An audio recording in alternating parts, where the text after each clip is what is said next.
excited. Hope you have those undertows ready, willing, and able. I got them right here, buddy. I bet you do. I bet you do. I'm excited for it, man. It's it'll be fun. I'm pumped. Tonight's going to be a really good game. Um, I don't know how many people we got coming tonight, but it should be fun. I'm always lots, I'm always lots of excited. learning this session. Yeah. Well, the thing is, the thing is that the schedule that we have right now isn't really so consistent. So a lot of times, viewership is gonna vacillate because of that. Mm-hmm. But I'm not even concerned about it, man. I love the fact that people watch us, but the truth is that this is for you guys. So, all right, let me see, get my stuff going here. And I'm just saying it wouldn't hurt once we figure out the whole first Betrayal campaign if, the Sanguine Labyrinth just popped out of nowhere next to the Well, like I said, and now that we are live. Hey, everybody out there in Twitch. I'm Carlos A.S. Lysing. I'm the Dungeon Master of the first Betrayal campaign. And I'm also the owner and lead designer of Casl Entertainment. Small press OSR company. A lot of you guys know who I am. So without further ado, this is my main man, Patrick Hope, over here, who's playing Agrias, the Tenebrous Hand. Agrias has now so many titles that I actually only put Agrias down there in the bottom corner of the screen for everybody's purview. Hey, good to see you, Mark. Agrias and I, or I should say Patrick and I, before he's playing Agrias, I should refer to him as Patrick. We were just talking a little bit about what could happen next after first Betrayal, and he mentioned Sanguine Labyrinth. And for those of you guys who don't know, it's a module that we do, published by Casl Entertainment. I was fortunate enough to run it over at GameholeCon. It was really well received. It's probably been the best received of my modules. Maybe it's up there right now, I think, with City of Elder Gods as far as how people seem to like it. But Patrick was a playtester in that, as was our good friend Jeremy. And when I actually run the second of these, assuming I don't run it in a convention environment, I plan on playtesting it with the original players. I'd like to get everybody together, like Jeremy and Patrick. Joe was in that. Our good friend Gregory was in that, and Michael was in it, another friend of ours. So I'd like to get everybody that was in that the original playtest together again in the group. If we could play that virtually, I think it would be really good because there's some continuity there.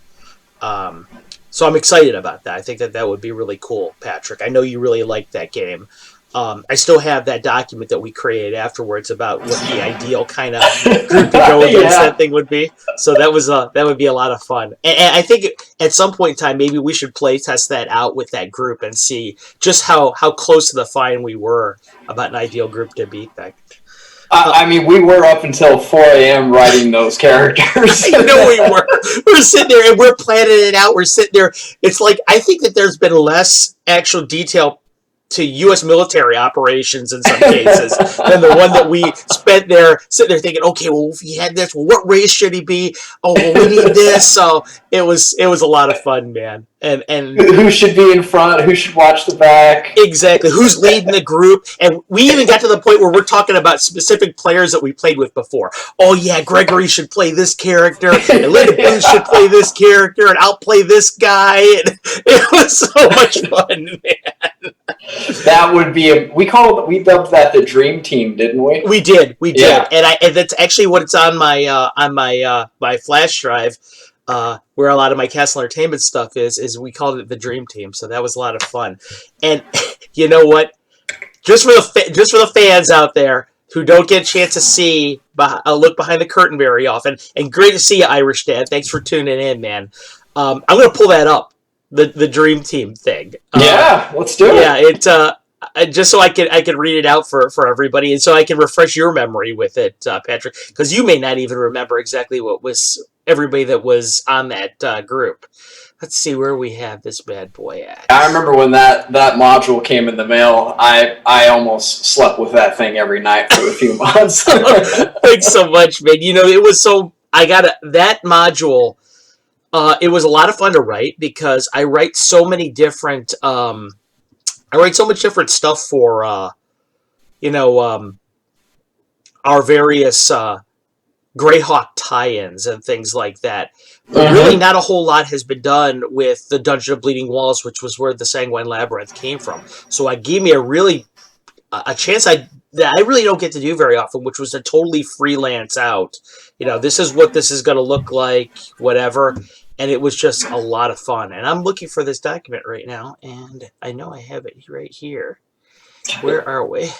Yeah, it was hilarious. I remember being up till 4 a.m. making those characters, and then in between each game we would talk about it, and then on the flight back I'd speak with Jeremy about it.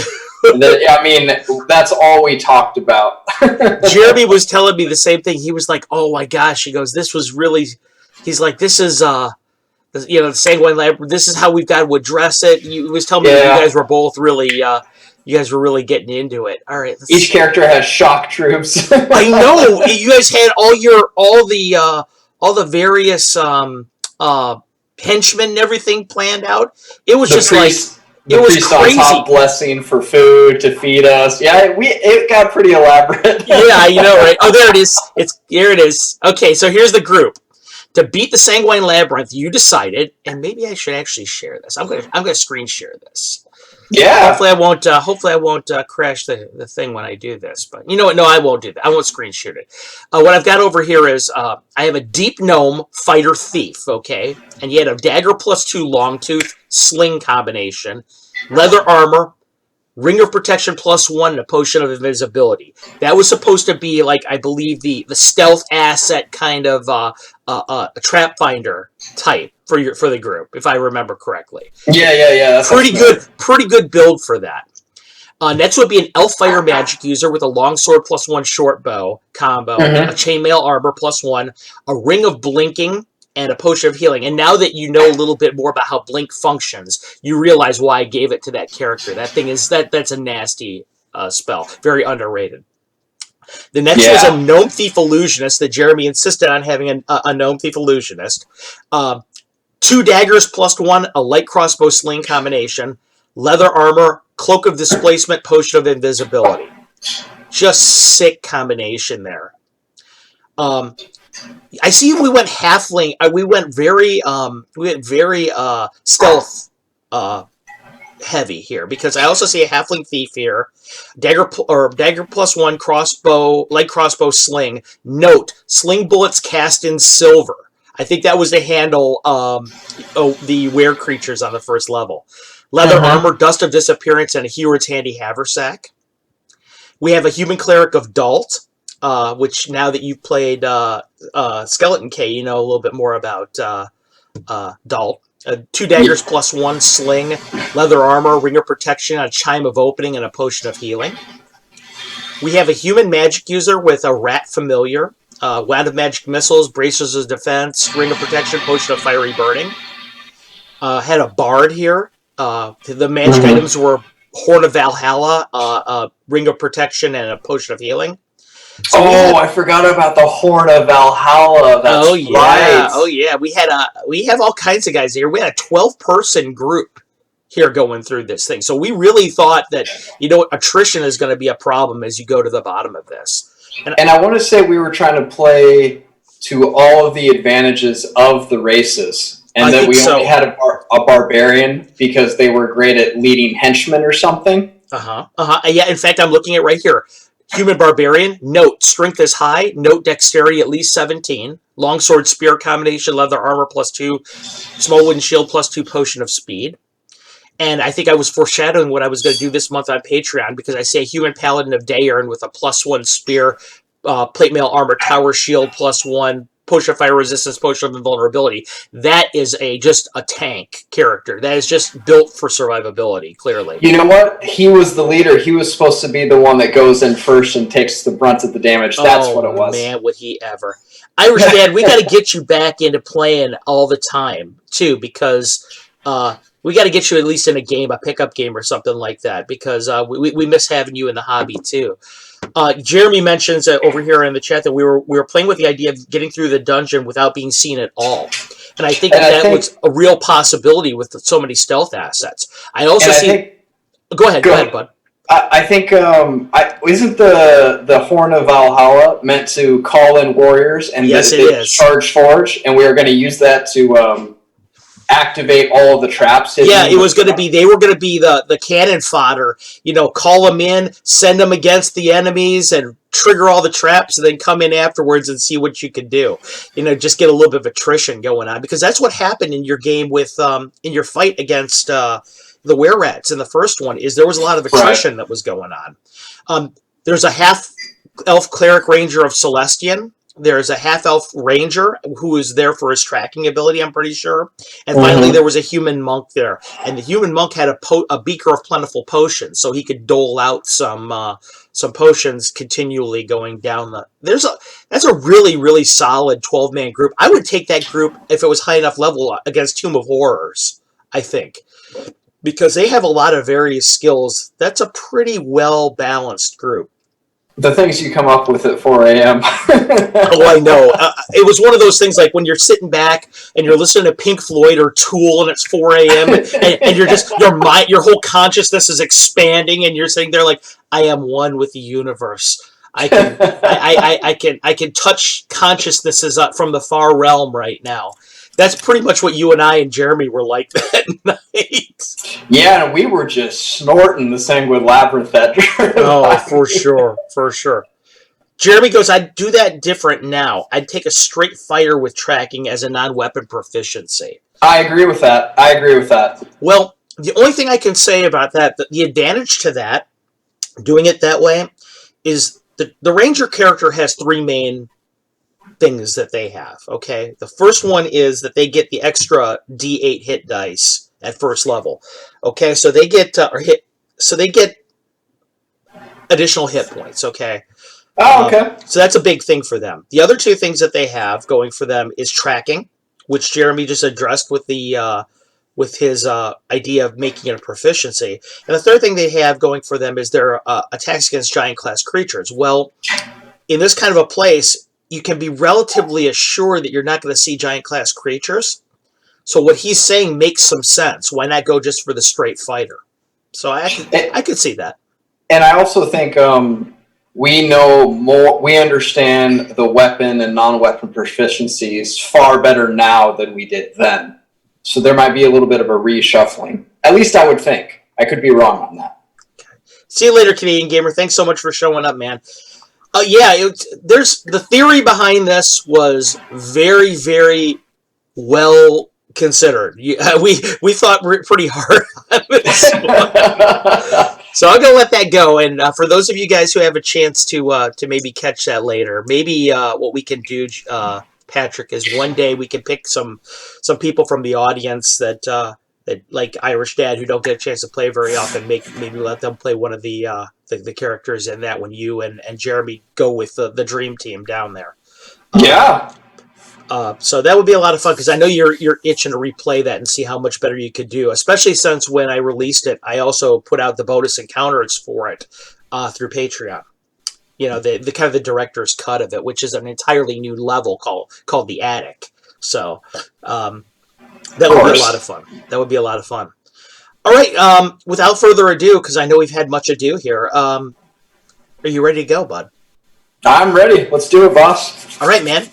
When we last left our intrepid hero, Agrias, the Tenebrous Hand, the Ephedon of the Prismatic Chrysanthemum, you had left the Tenerum and transported yourself up to the Tower of Shadows with Alta Teresa. Now, for those of you guys who haven't been watching or following along, Agrias is a member of a rare elven order who uses shadow magic, like a fighter magic user. They were called the Tenebrous Hand. Well, his current mistress has started a sect of that, which is called the Prismatic Chrysanthemum. She runs it out of a Tower of Shadow. She's considered a heretic by the rest of the order, and as is Agrias. Well, Agrias was trying to use a mystery that he wasn't quite ready for many months ago, and in doing so, he trapped himself on the Plane of Shadow. His trials on the Plane of Shadow expanded his character dramatically. and he has returned to the plane of shadow as kind of a greater version of the creature from Monster Manual 2 called the Shade. For those of you guys who are familiar with that character, or that I should say that monster. Well, that's sort of what Agrias is acting similar to, and his mysteries of shadow are increasing his knowledge of the ways and it works, and its effects on the world around him are becoming more and more real to him. Now, Patrick, having appeared back on Earth, you appeared, if you remember correctly, in the Tower of Shadows. Um, you're standing there, having teleported right back into the middle of the tower. Mm-hmm. You this is your second time being back there since you left the first time, and you and Alta Teresa are there in the middle of the tower in the first floor. The scent of that very neutral scent that's in the tower is there. You know, for such an old place where people, it doesn't have that old stone scent to it. It doesn't have that that strangely that fungal smell to it. And that's because you realize that this place, now that you're a little bit more in tune with shadow, it doesn't necessarily just exist on the prime material plane.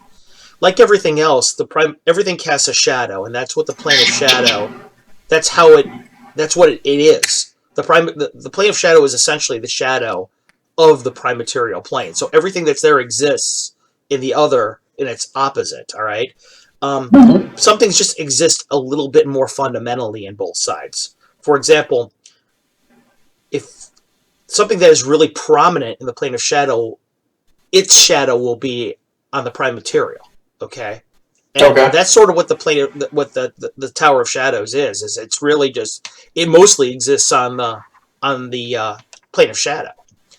Um, and for those of you guys who out there remember Gary Gygax's promised Shadowlands supplement WG7, this was kind of my homage and nod to him when I created this. So you and Alta Teresa are in the middle of the tower, and I'm going to go ahead and pan back on our map a little bit on Twitch and show you where you're standing.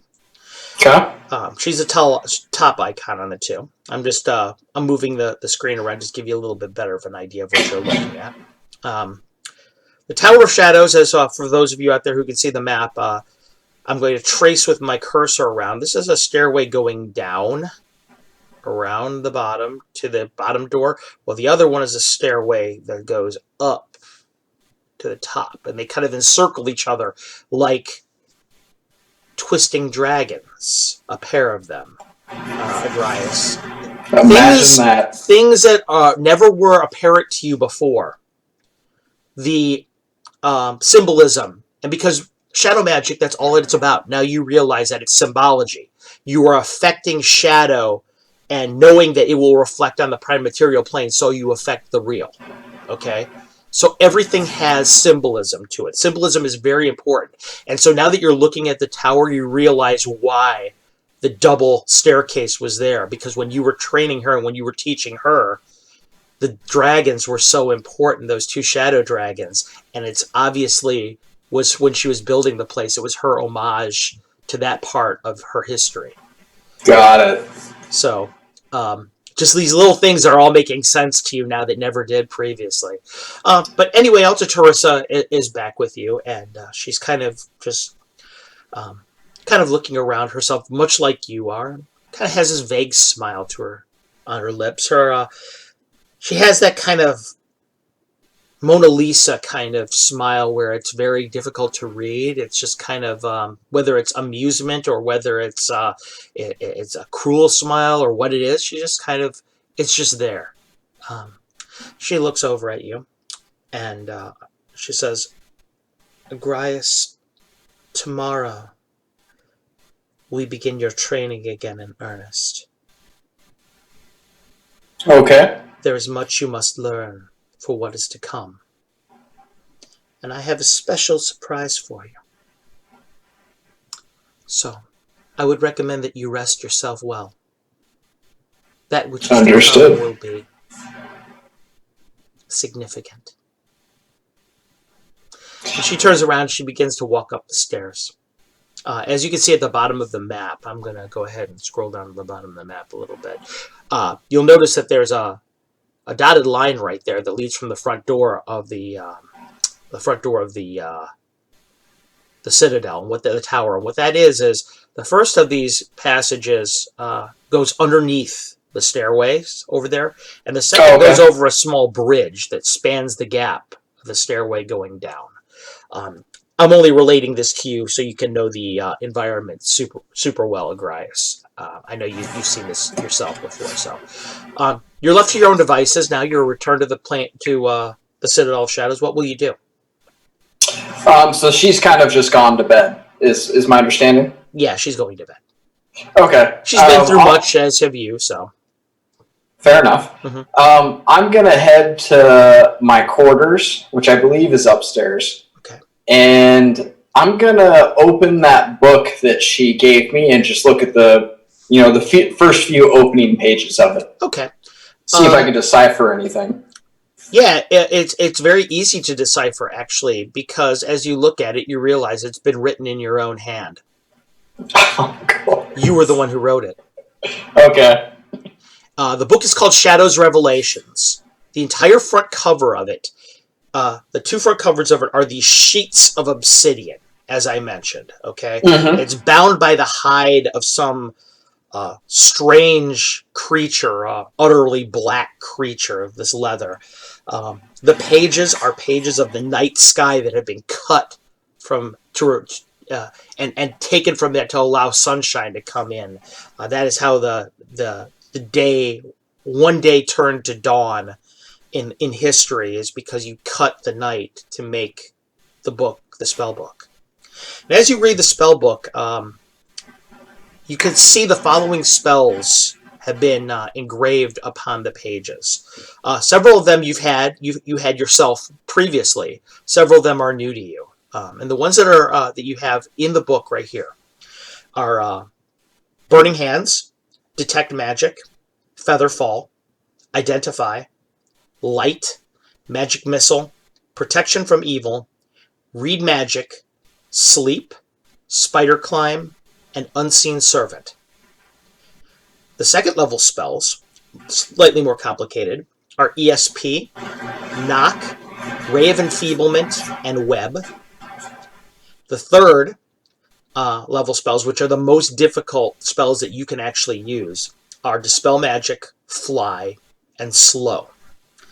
Now, further in the book, you can see that there's actually 3 other spells that are written in there.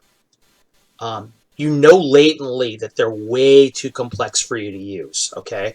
One of them is Minor Globe of Invulnerability. Another is called Wall of Fire.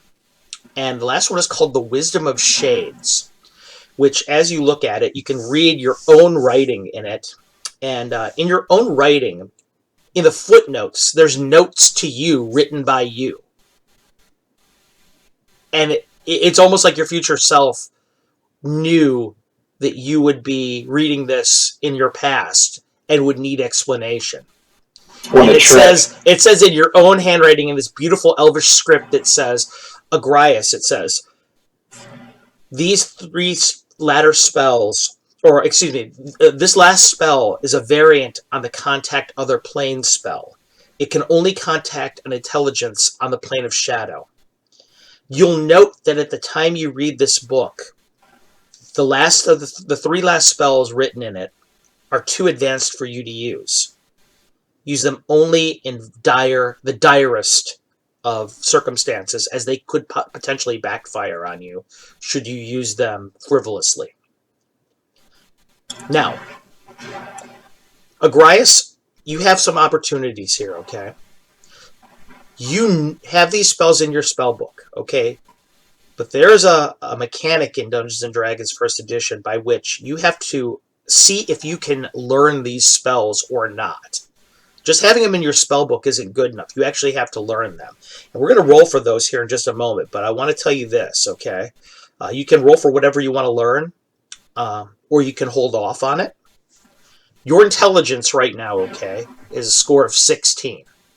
All right, now intelligence goes ahead, and that tells you what the maximum amount of spells that you can possibly memorize are, and what percentage chance you have or I should say, excuse me, to learn them, and what percentage chance you have to learn, okay? So for you at a 16 intelligence, your ability to learn spells is as follows. You can learn a maximum of 11 spells, and you have a 65% chance to learn any spell that you study. Now, if you try and learn one of these spells and you fail at it, you can never try to learn it again. However, that doesn't mean you can't cast it. It means that you can cast them out of your book as if your book was a scroll, which means they will disappear right away.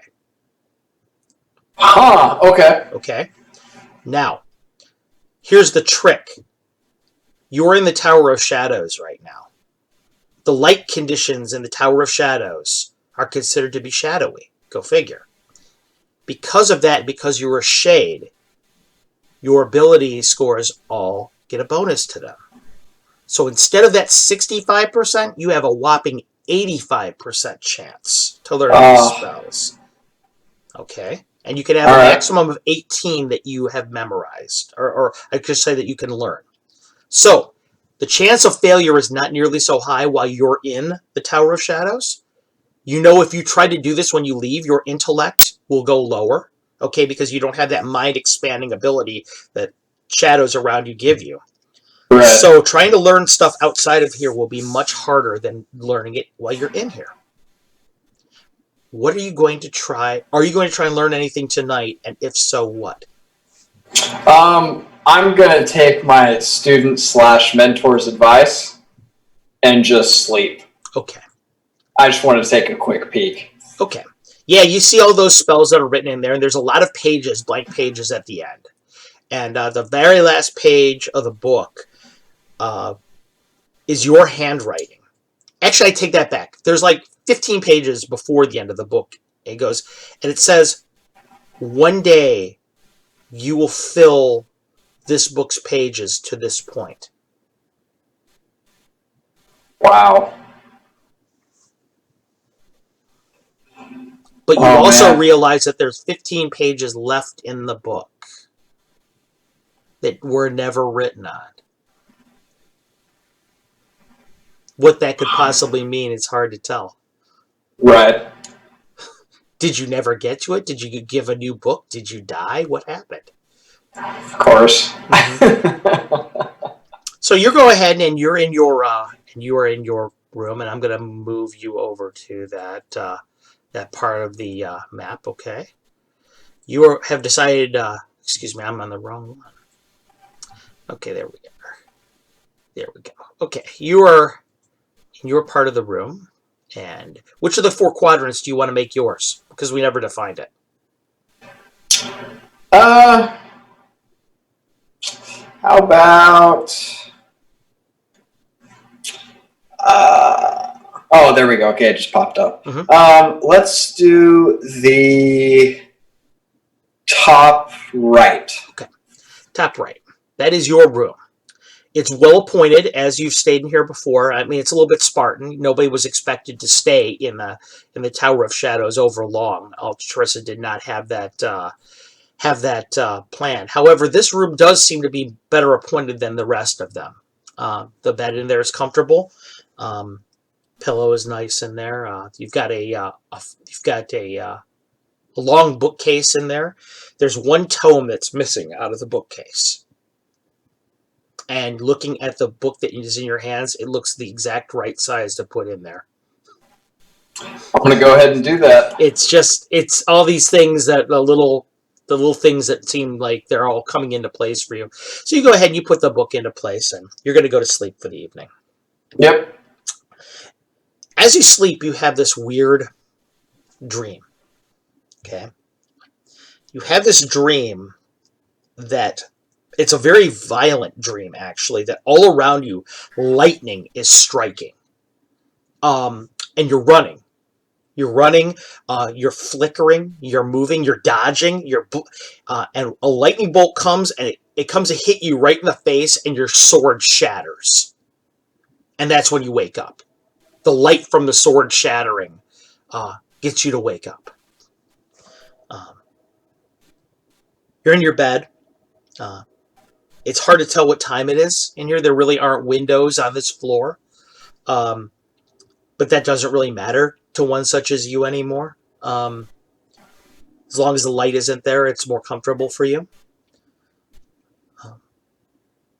What will you do? You feel pretty rested. Oh, before we go any further, please tell me what spells you're going to memorize for the morning.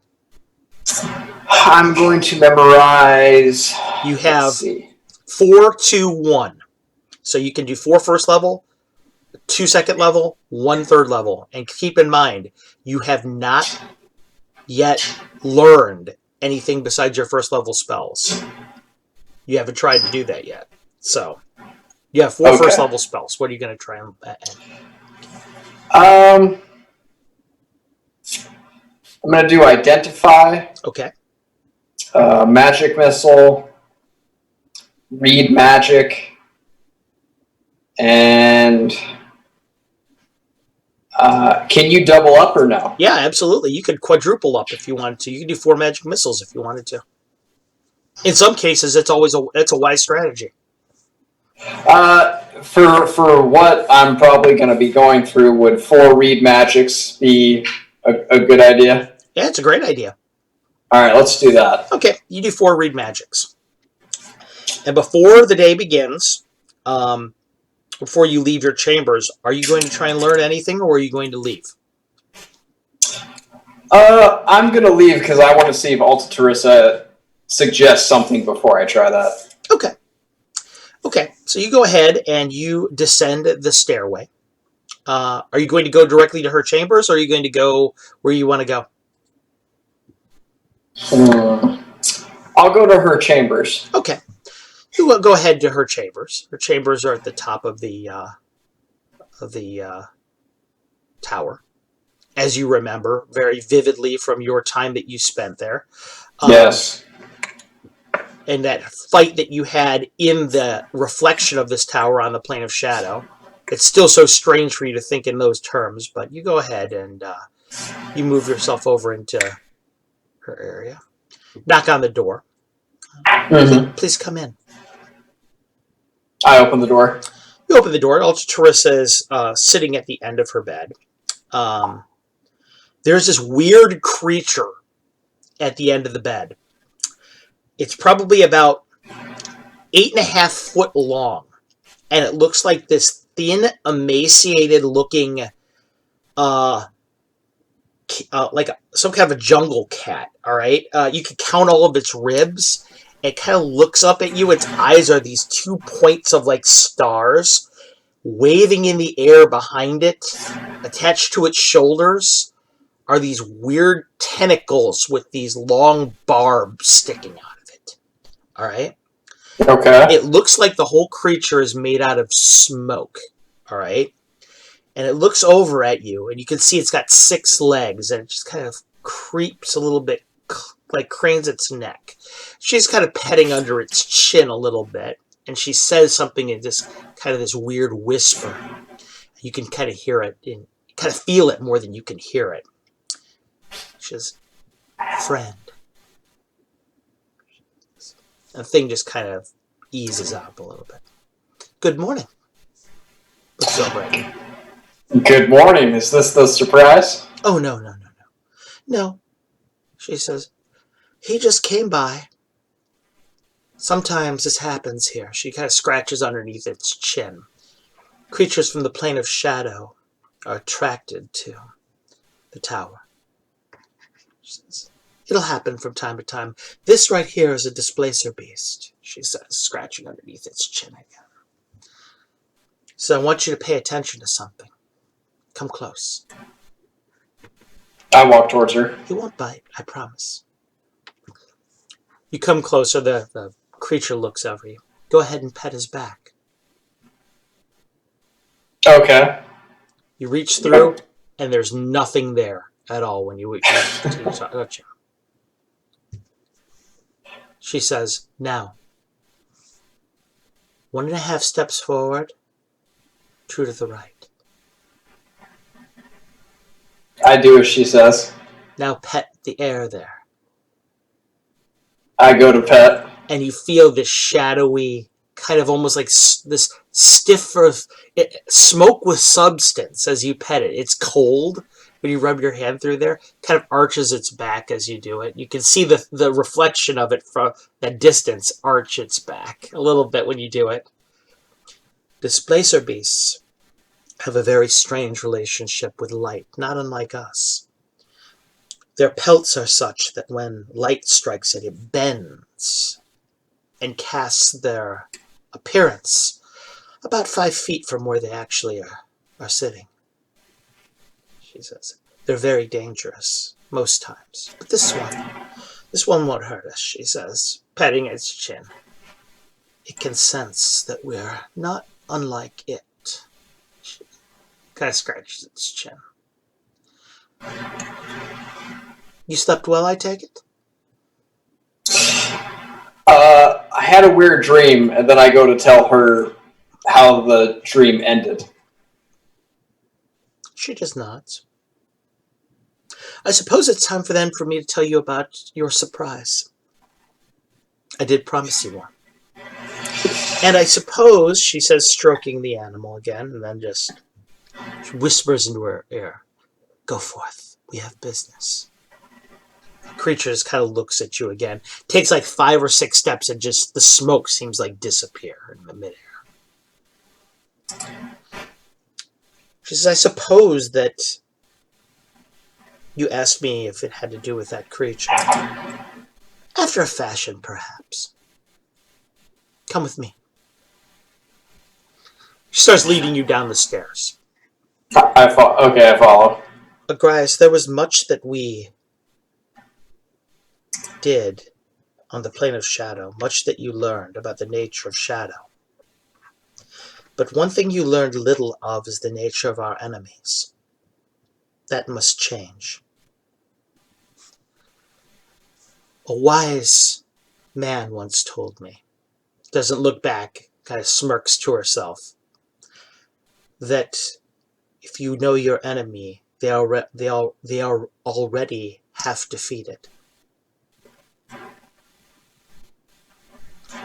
Curls down the main stairs into the main room. Agrias, there is a creature called a Zag-Ye.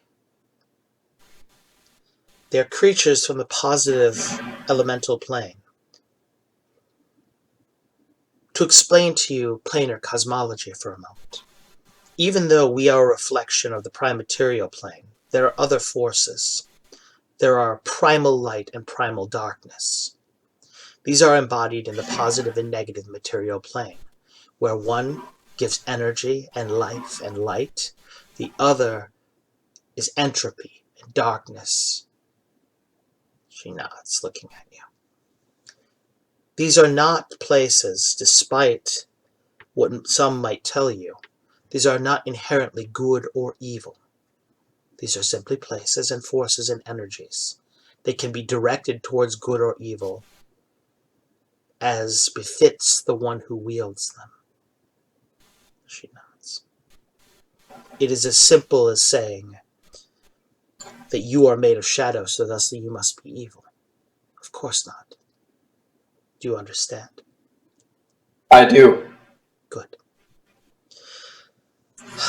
Our enemies in the tower, in the abbey,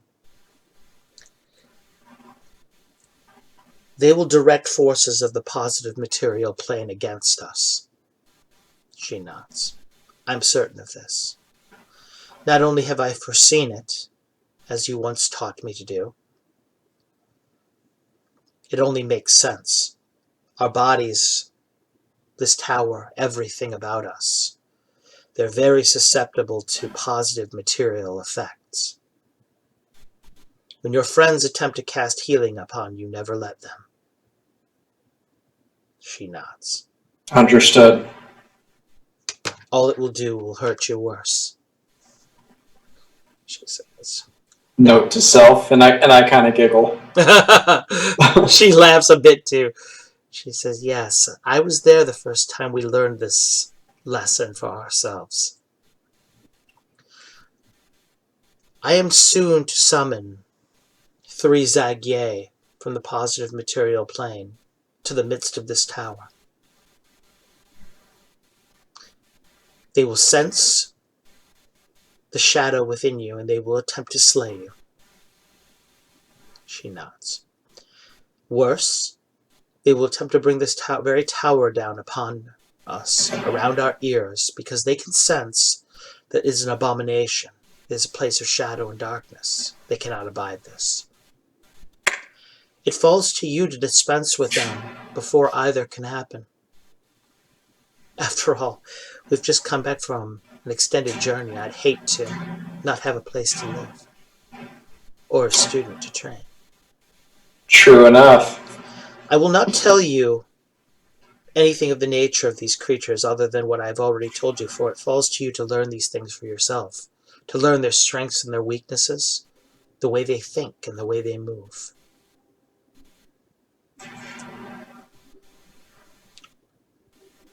Are you prepared, Agrias?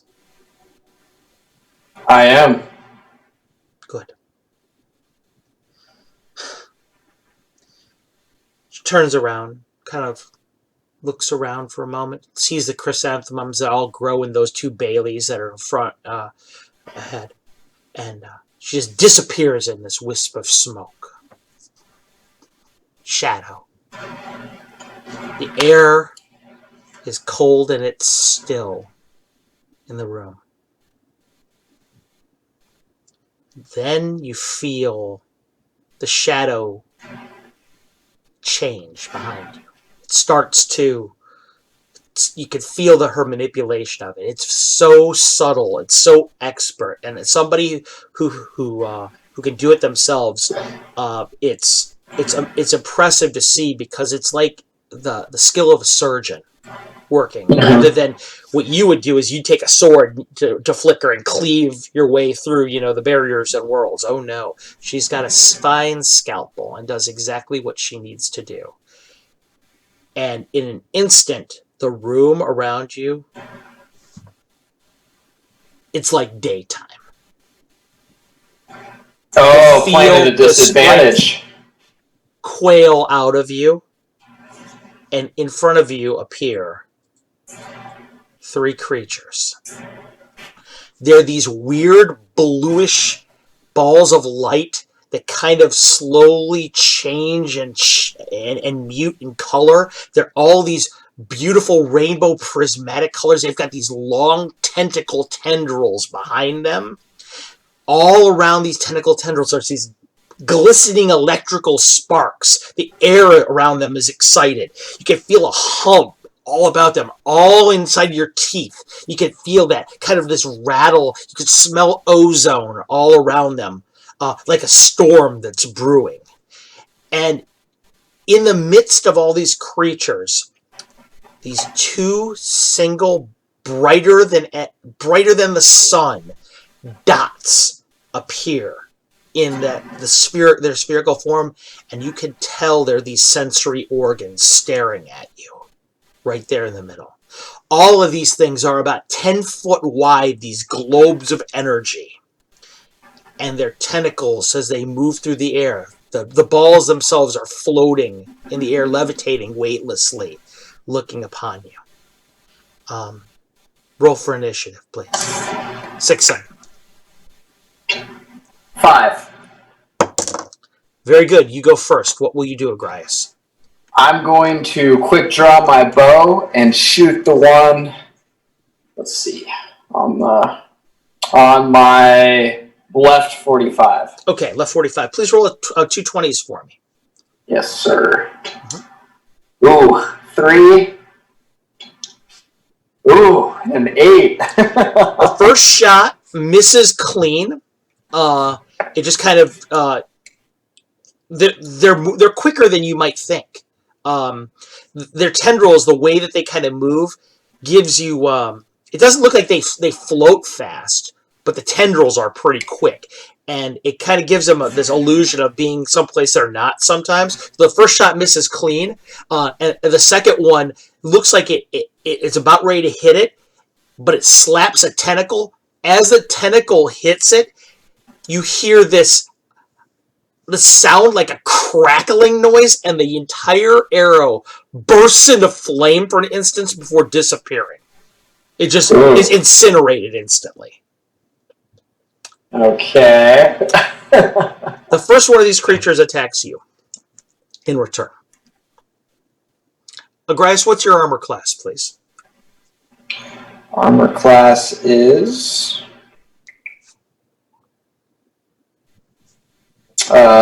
banded mail armor. Yeah, you got a 1 armor class. So yes. Here's the first one.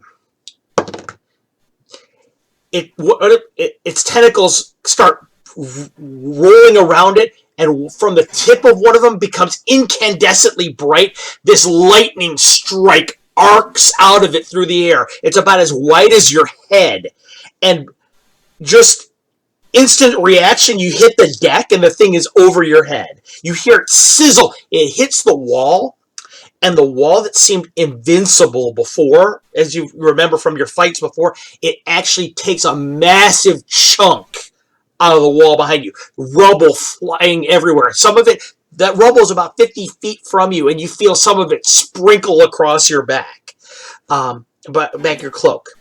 Another one of these things starts to move towards you. The crackling in the air of these tentacles as it comes towards you.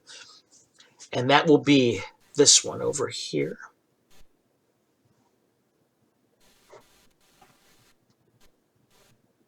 It's moving towards you. That was the one you shot with the bow. It's not going to be able to attack quite yet, but it will be able to melee this round. The first one's the one that shot at you, which is the one where my cursor is hovering over, which is the middle one. Now, finally, the third one is going to attack you again. The tentacles coming through the air. One of them arcs out at you. Another blast of lightning. Oh, boy, that's a 20. Make me a saving throw, buddy. Make me a saving throw. All right, here we go. That is a 4. Okay, that's a miss save. All right. Agrias, take 12, please. Okay. As you remember, I mentioned your hit point total yesterday. Yes, sir. Okay, revised hit point total. So, Agrias, this thing, you kind of get ready to move, but the other one's circling around you, so the lightning bolt, it hits you square in the chest. You hear your banded mail sizzle and pop. Part of it breaks. One of the straps pops off. It spins you around through the air, and it actually knocks you back about 5 feet. For a second, you think your hair is on fire. The whole room just went to scintillating brightness. The pain that runs through your body at this positive material energy is just devastating. It just shakes you to your very core. The whole air around you seems to just be full of that ozone smell from a thunderstorm. Around you, the ground is blackened. Your turn. What will you do? And that was 12 hit points you said, boss? Yes, that was 12. Okay. I'm going to... Oh, God, the dice are not with me today. I am going to bust out my chrysanthemum sword in my right hand and my orchid in my left. They both come out. And I'm going to do a bit of a Sinawali at the one closest to me. Okay. Roll me 2 20s, please. Okay, please be something higher than a single digit. Agrias. Okay, that's a 13. Okay. And that is a 7. Okay.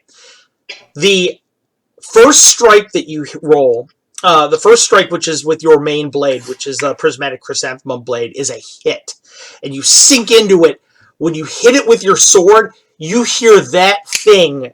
It actually, the sound of it is like, again, lightning striking. You can tell that the shadow portion component of your blade, as it bites into it, does it significant damage. Roll me a D8, please. D8. That's the triangular or the pyramidal one. Yeah, it looks like 2 pyramids stuck together. Yes, sir. 4.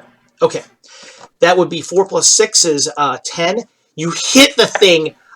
You slice off 2 of its tentacles, and the thing just kind of, when you do, it doesn't bleed, but sunlight pours forth from the wound into midair. This sparkling, glistening, golden radiance. It seems like it was hurt. Doesn't make any noise at all. That's the weird thing about it. When you hit the thing, it makes no sound of pain. It makes no visible reaction of it, but you can tell you hurt it because it kind of staggers back a little bit. The other strike hits it clean on, but you can tell right away that it had no effect whatsoever.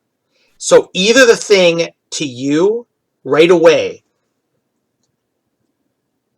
you realize that either it needs a magical weapon to be hit, or its armor is stronger than you thought.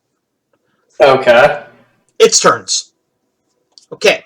Now the one that's close to you is going to try and grapple you with the tentacles that remain. It's got 3 remaining tentacles. And it's going Only to 3. Going to attack you. That is on a 1, that is a miss. Barely. One of the tentacles comes over you. You manage to fight it off with a punch strike from one of your swords. The other 2 are going to remain where they are and continue to fire lightning strikes at you. Okay. One of them misses with an arc over your head. Again, the whole room just explodes in this burst of radiance all around you that's blinding. It almost hurts the skin. And you can tell after fashion, it does hurt the flesh. It's light. It is intense light. The other one comes at you, and it arcs again. It hits the ground, forces you kind of jump out of the way a bit. Again, this huge chunk of obsidian stone just flies up everywhere around you, but you manage to dodge both of those. Another hit like that, and you're going to be in real trouble. You're sure of it. What are you going to do? I'm going to continue to wail on the one that is closest to me, and only I'll just drop the orchid and do 2 slashes with the chrysanthemum sword. Okay, come running in, and this is a 1 attack round for you anyway, though. So go ahead, and roll me 120. Okay. 15. Oh, that's a hit. Please roll me another 8-sider. Yes, sir. 7. Ooh. It kind of ducks a little. It kind of dodges out of the way a little bit, but it leaves itself open, and you manage to take your blade, and you actually run part of it through with the blade. And again, as you do that, all across away from it, sunshine pours out into the area.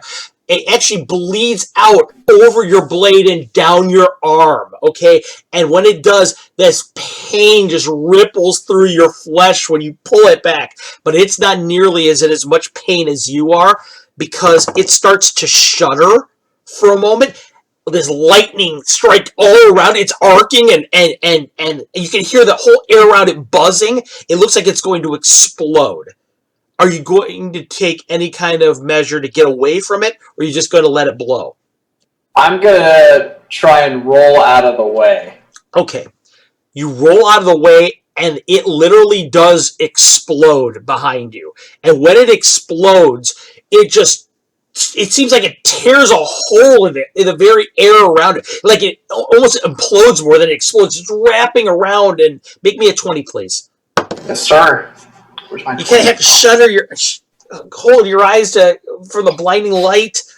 Ooh, 2. You roll back, and the force of the blast knocks you back across the ground several feet. Take 2 more.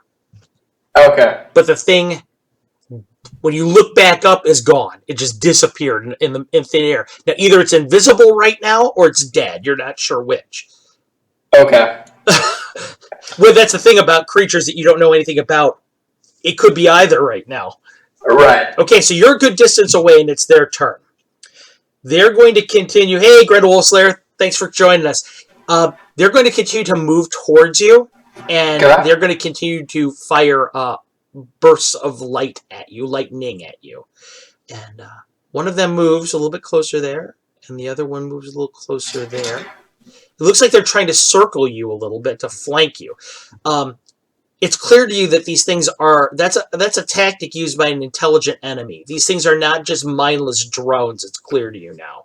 One of them fires another lightning strike at you. This is pure brilliant energy. Misses clear over your head. Hits the railing behind which some of the prismatic chrysanthemums are.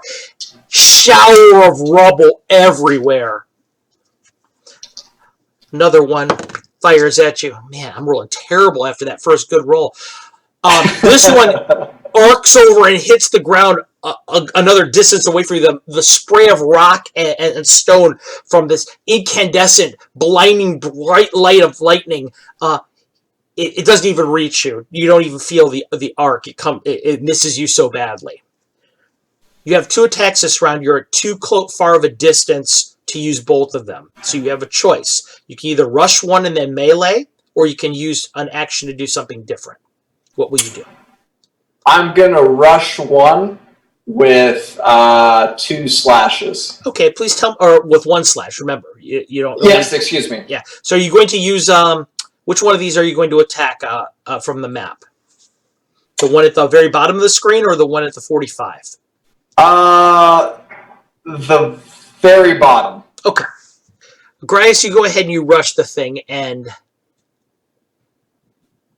because you're a seasoned tactician, you actually kind of try and interpose yourself so the other one is kind of at a disadvantage for firing. Grias, go ahead and roll me a 20. Okay. 19! Ooh, nicely done. Roll me a 6-sider. Or an 8, I should say. An 8. Hey, where's that one? Okay. If he dies, he dies.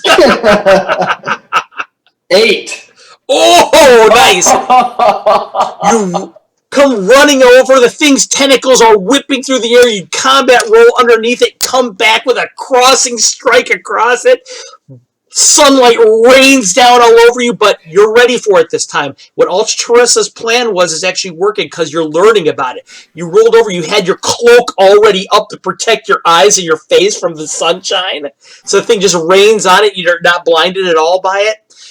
It's their turn now. The thing is still alive, and it's going to attack you with its tentacles. It's close enough. And that's a hit. You're close enough to it. It reaches down. One tentacle hits you. This powerful pulse of electricity rolls up and kind of paralyzes you for a second. Your teeth are chattering. Something on you catches fire. You're sure of it. Another tentacle comes over and hits you on the other shoulder. Again, this pain that courses through your body. Take 8 hit points of damage. Woo! Okay. Oh my God, you're in so much pain right now. The other one can't attack you right now because of where you positioned yourself. So it's going to move this round over to here. It burns because I'm wicked. And now you realize something else. The speed of these things, they're not fast at all. They're slow. The tentacles move fast, the bodies move slow. Something else for you to keep in mind. Go ahead. What are you going to do? It's your turn. This is a 1 attack round for you. I'm going to... What is pain to one such as Agrias? Somebody says in the crowd. I'm going to flicker, kind of like spin my cloak around me and then disappear in it. Where are you going? I'm going to appear from underneath the one that's across the room and just do a striking upward thrust. Oh, nicely done. Make me a D20, please. 19 again. D8 me. All right. That is the 6. Agrias, pull your cloak up, and as you do it, you grab reality, the reality, the prime material with you, and pull the veil of it back and sweep it over you, slipping through the slight crack in it into the plane of shadow and out through the other side underneath it where you appear. The Zagya does not, obviously was not ready for it. You're Oh my right God. beneath it all of a sudden, and you plunge the sword up through it. Again, that crackling all around you. It's like you're underneath a piece of fireworks with this rain of sparks all around you, kissing the ground, burning it at the dark stone. The thing's tentacles come lashing down at you. Again, it's not dead. The first strike didn't kill it. Hits the ground next to you, exploding up around. Another one hits right next to your face. Spray of stone just comes right across. You feel like someone cut your flesh. Another one strikes the ground next to your leg, misses again. Part of your leg goes numb for just the electricity being so close, but they all manage to miss you. Oh, okay, thank God. What will you do? I must break him. I am so stressed out right now. Okay, I'm going to use the command. Okay. And I'm going to look at the other one and say, attack your friend. It's one word. Remember, okay. Voice of Shadow is one word. I'm going to do die. Okay. You look at him, utter that word. It's this word that has no translation because it only exists as a reflection of a word. Looking at it, it's just this tumbling of smoke that comes from your mouth as you whisper that killing word out of your mouth to it. First of all,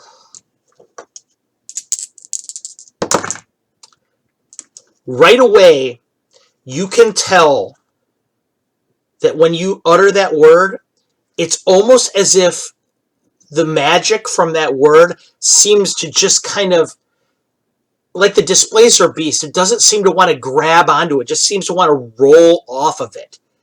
Magic resistance. You can tell they're magic resistant. But you beat magic resistance. So it's got to make a saving throw. Okay. And it does not seem affected by your command. Damn. So it's their turn now. This one of the Zagya is going to come at you. So it can melee next round. You are right there underneath this one, so it's going to continue to attack you with a... I better start rolling well. That was an 18 on the save, though, so... That is a 7. Okay, so Agrias, again, the thing comes down at you. This whole... Now, rather than trying to attack you with its tentacles, it drops straight down onto the ground. It's just like it cuts its levitation. But you're not there. You see it coming, you roll out of the way, it just bounces once off the ground, back into where it was into position.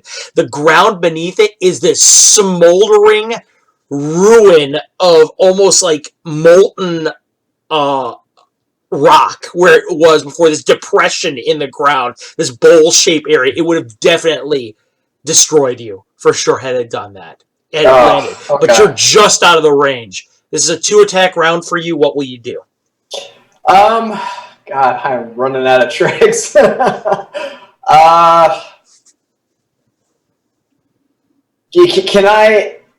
I notice that the arrows they didn't seem affected or hesitant about it? No, okay. Not even.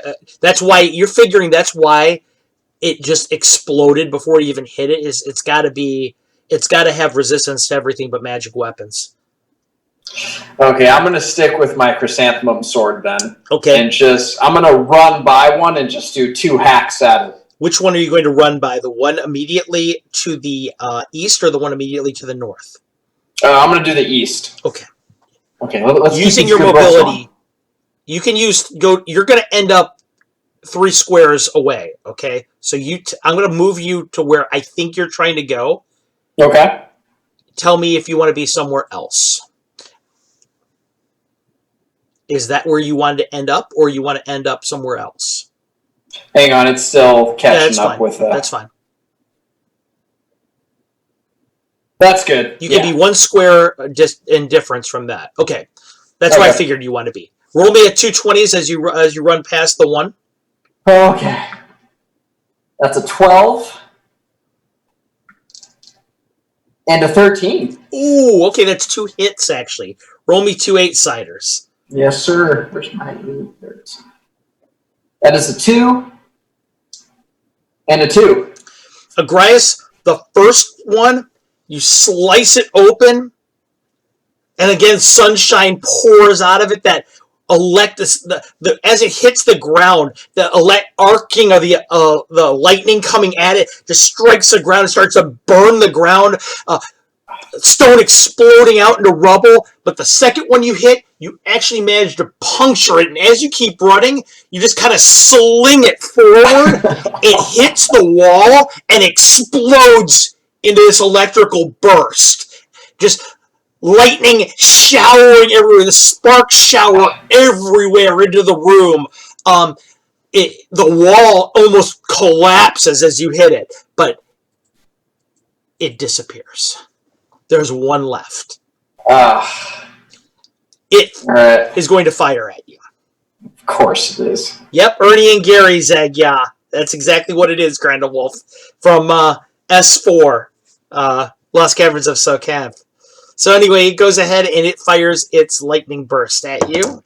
And that is barely a miss. You feel the thing, it brings sweat to your face from the heat of it as it arcs past your head, hits the wall, the spray of lightning everywhere. Actually, it hits the wall collapses behind you. It's the wall that separates, that leads to the stairs going downward. Okay, so when it collapses, it's not like it's going to take the whole tower down. But I need you to roll me a saving throw, or actually a 20 for your dexterity, please. Yes, sir. Mm-hmm. I got a 10. Okay, you managed to dodge it. I need you to go 1 square away from the wall in the direction of your choice. What way will you end up? Oh, one other thing. It's going to float towards you while it's firing. Of course. I'm going to try and go to the right of it. Okay, so you're moving right of it. With where it is now. Yeah. And you're going to go right about here. Okay. So you're kind of circling and moving right to it. Okay, you have a 1 attack round right now. What are you going to do? I'm going to try and charge next to it and then just puncture through it and slice as I run. Okay. Roll me a 20. Oh, man. Okay, this one has to be good. You're getting down to the clutch. It's a 5. Okay. You run past it again. Okay. And now you've realized something else. By using your mobility on it, you're hampering its ability to fight you in the way it wants to. Okay. So using mobility against these things is really useful. You hit the thing, or at least you think you hit the thing, but doesn't seem to have done much damage. You just felt your blade scrape across it. Sparks everywhere behind it as it goes across the silvery metallic skin. Nothing damaged, though. The thing turns around. It just spins around the disembodied sphere that is. Its eyes just burning holes in you, and it fires out another lightning blast at you. Oh, God. Oh, that's another 20. I need you to make me a saving throw, please. God damn it. All right. Okay. This is an important one. That is a 12. That is a barely made saving throw.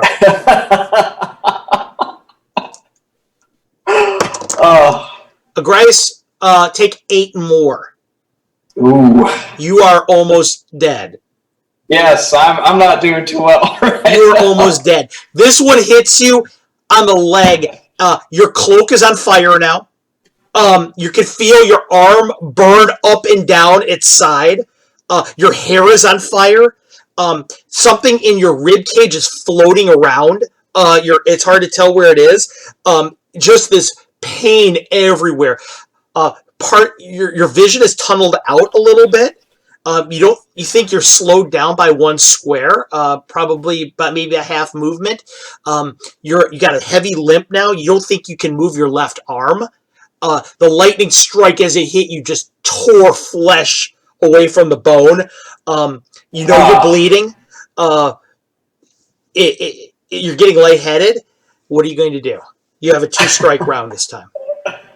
I mean, I'm going all in, or I wouldn't be me. So I'm just gonna like tuck and roll, come out, slice, and then try and roll out. Okay. Well, you're going to be able to tuck and roll, but your lack of mobility is only going to get you that 1 square, so you better finish it right now. You got 2 rolls. Okay. Yeah, you've hit it already once. That is a 3 and a 10. Oh, God. The first one scrapes across it. No damage. The second one, you hit it, and it just kind of slips off of the blade's edge. The thing looks down at you, and it starts attacking you with its tentacles. There's a mist clean over your head. One of them strikes past your neck. It just sears the skin along your jawline. Another one comes up underneath you, and you barely manage to roll back a little bit before it can disembowel you. Your turn. You have one attack this round. Are you going to move, or are you just going to go toe-to-toe with it? I'm going to go toe-to-toe. Everything is brilliant, bright light around you. Everything is sparkling and crackling. 15! And you manage to land a hit. It's not got everything you have behind it, but you hit it. Make me a D8. Okay. This has to be an 8. 5. I'll take it. Okay. You hit it square enough that it kind of staggers back a little bit. Your combat roll backwards gets you a little bit of distance, so even though it's not dead, it's floating there, it looks wounded, there's light rolling out of it everywhere, it's shuddering, sparks all around it, you can see electrical arcs flying around it, but it's not dead. The distance you got between you and it means that if it wanted to attack you without a lightning bolt, it would have to close that distance. It is moving towards you, but it's going to fire a lightning bolt at you rather than hit you with tentacles. Of course. And that's a miss. It cleanly misses over you, hits the wall behind you, sparks everywhere. The wall of stone just kind of, you hear crumbling back behind you. The tower is definitely worse for wear now down on this level. You have a 2-attack round this time. What are you going to do? Okay, it looks like on the map I'm close to where I dropped the orchid sword. Uh-huh. Mm-hmm. Can I pick that up and chuck it at it? You can, and then just roll, like dive roll in and come out with just a cut upwards. Your concern is, though, that if it's not a magical blade, it may not do damage. Oh, that's right. Okay, I'm just going to tuck and roll and do two hacks at it. Right. Master of Shadows is getting burned. Something is wrong about that. You're telling me. Okay. That is a 13. And that is a 19. Oh. Roll me 2 8s. 2 8s, okay. That is a 5 and a 7. The first shot, you come through and you feel like you miss it cleanly with your first strike until you see tentacles start to spray through the air. The thing kind of turns around and you put the second one with a lunge right between those 2 eye spots. The thing starts to shake and shudder. The lightning is rolling and arcing up your blade, down your arm. You're almost paralyzed. You can tell the thing's about to explode. What are you going to do? I'm going to roll out of the way. You roll back out of the way as hard as you can. You hit the ground, and you see the thing ripple into this massive explosion. Lightning strikes all around you, sparks flying all around you.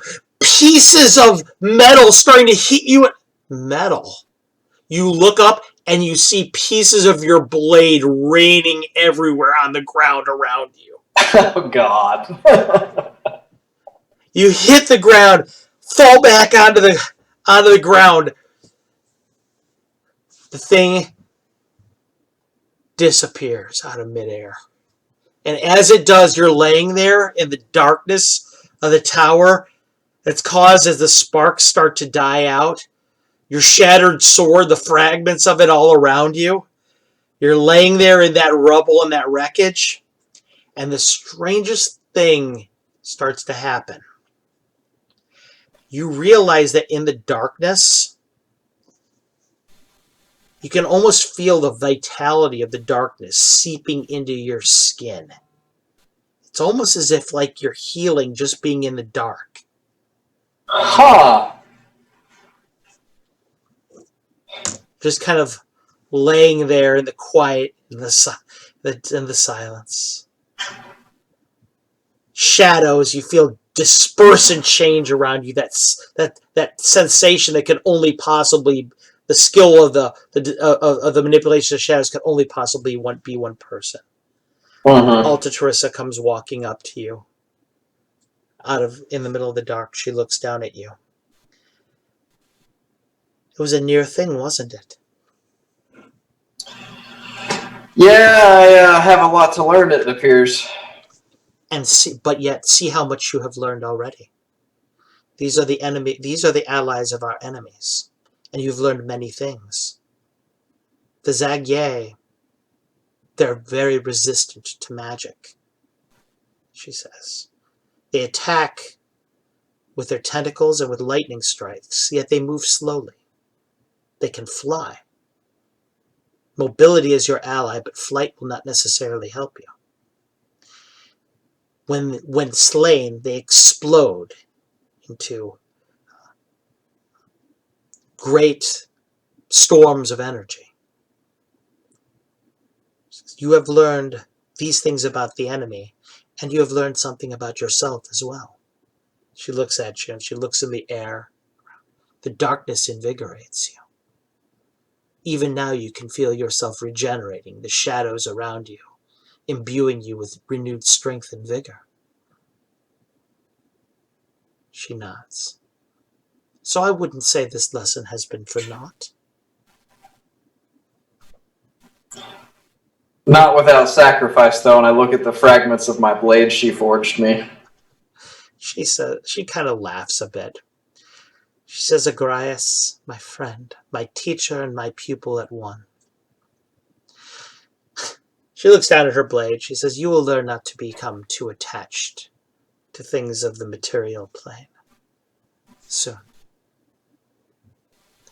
She turns around and she says, and besides, this only gives us the opportunity for yet another lesson. She says, walking over towards the stairs.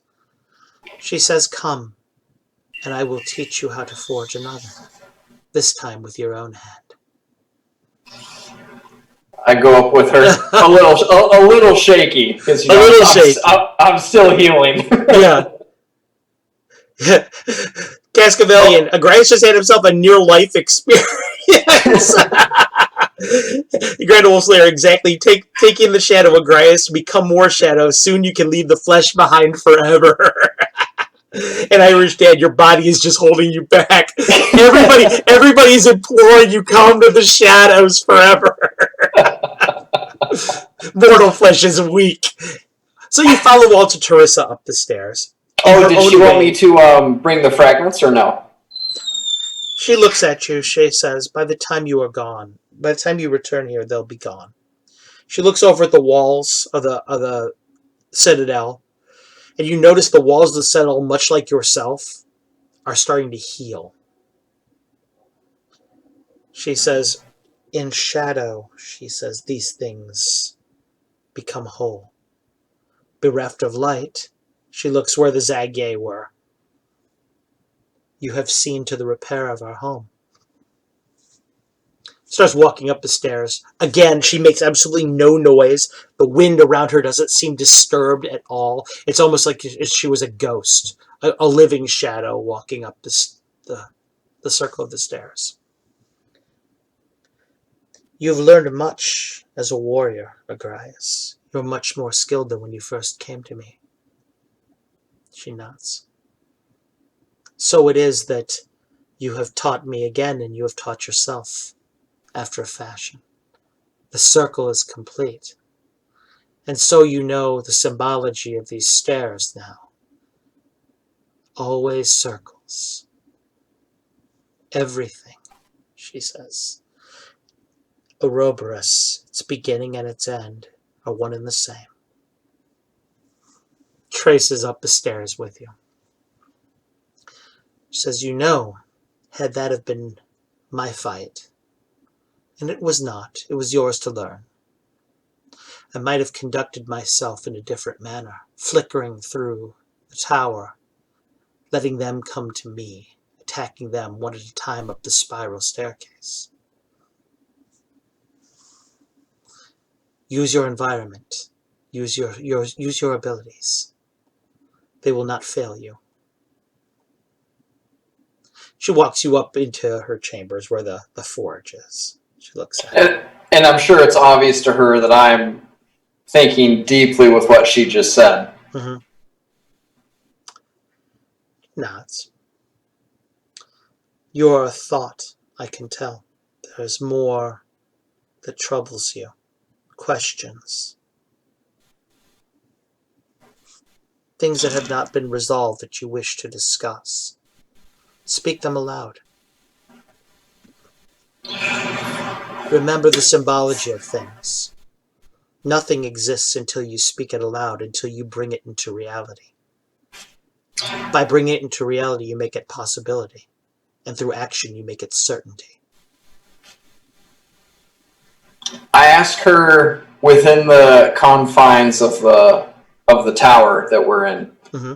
is there a limit to the amount of magical stances I can use? Only your experience will limit the amount of stances you can use. That is one of the reasons why the Abbey... She laughs a bit. The Abbey considers me a heretic. Remember what I said about everything being a circle? Mm-hmm. She says, so too the paths that you will walk, the roads that you walk. She says, these are circles too. You will begin and end in the same place. You'll find that when you reach the end of the circle. The Abbey, or more accurately, the gardener, would tell his students that you can only walk one road. But Agrias, you have seen for yourself that we exist many times, many spaces, at once. You walk as many paths as you wish simultaneously, she says.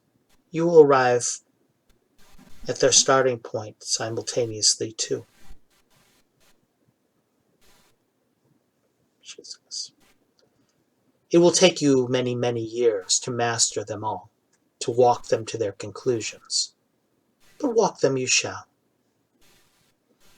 She walks you into her room and to the forge. And it's by her words. It's obvious that I'm feeling more reassured by what she's saying. Uh-huh. And she tells you, Agrias, there will be a day to come when your mastery of shadow will be the same as mine. You see, after all, I did have a good teacher.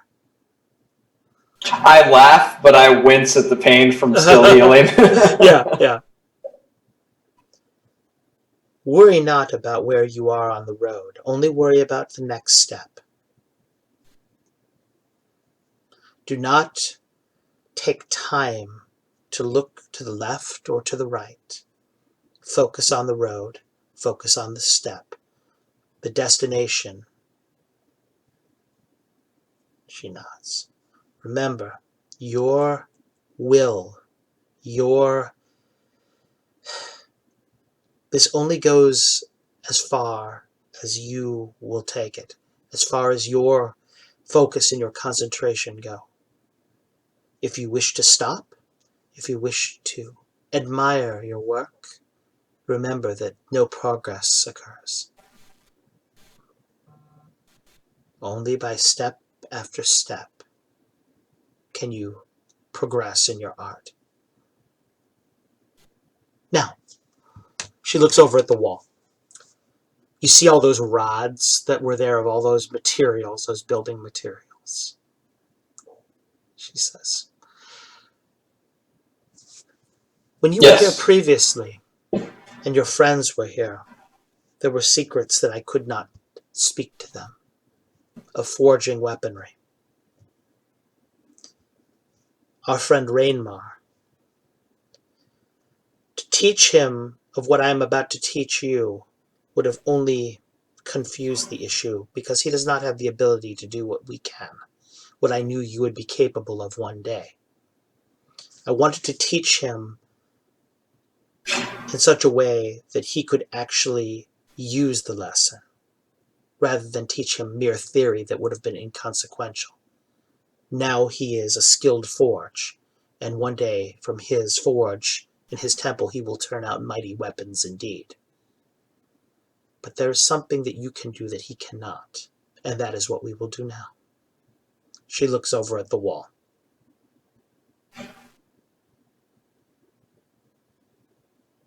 I go over to the wall. Choose the material that you wish.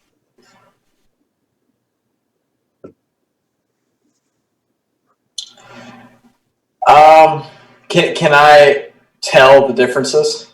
Yeah, there's mithril there, and you can tell it on the, when you're rubbing your finger across it, that's the true silver. You can see the darker, almost like a blackened adamantite that's there. You see the iron that's there. You see the strange kind of sickly feeling material that's there, that the elves once referred to as Ithilnauer. Kind of a cursed material. There's almost like a glass rod there. There's a material that's almost like made out of glass.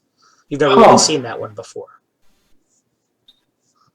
I take a mithril rod and a adamantine rod. She nods. The symbology, she says, and smiles. You've learned lessons already, you see. I smile and nod. Light and darkness, the admixture becomes shadow.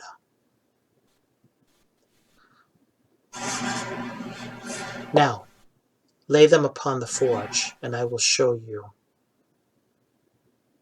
a trick. I do as she instructed. Remember the skill by which you flicker when you walk the road? Yes. I want you to dip your hand into the plane of shadow as if you were to flicker. Doing so, I want you to grab the shadow of the materials before you and pull them forth here to the prime, for that is what we will forge your blade with. Not the materials themselves, but with their shadows, as befits you best. I just can't help but smile as she says this, and then I go to flicker my hands into the plane of shadows. Roll me a percentage dice. Yes, sir. Where are they? That is a 4. Oh, wow. Okay. It's like putting your hands into cold water. But in this particular case for you, it's the most soothing, most at-home, comfortable feeling ever. Put your hands in there.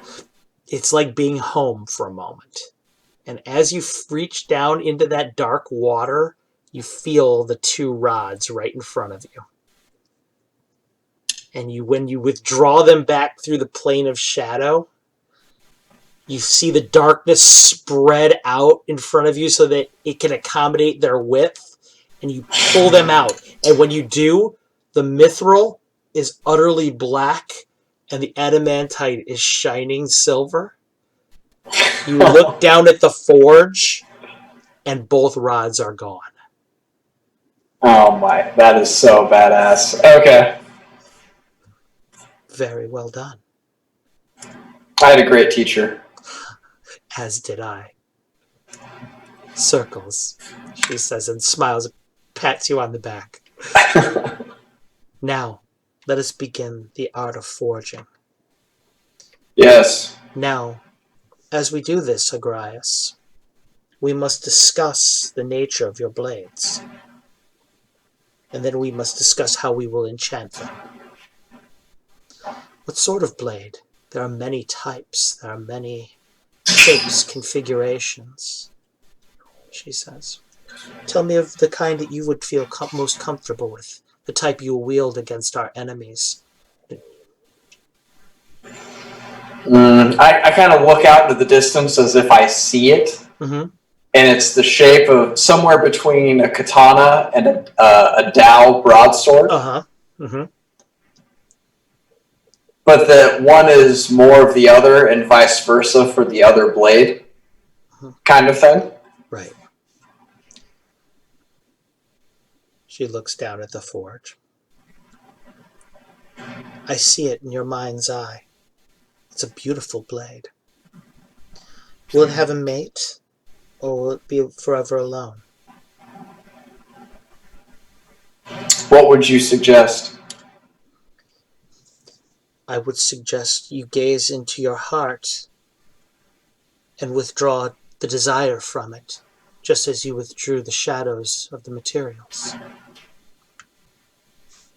Roll for that. Okay. Odd partner, even now. Okay, it has a partner. Okay. What shape will it take, Agrias? Ooh. I like the kind of the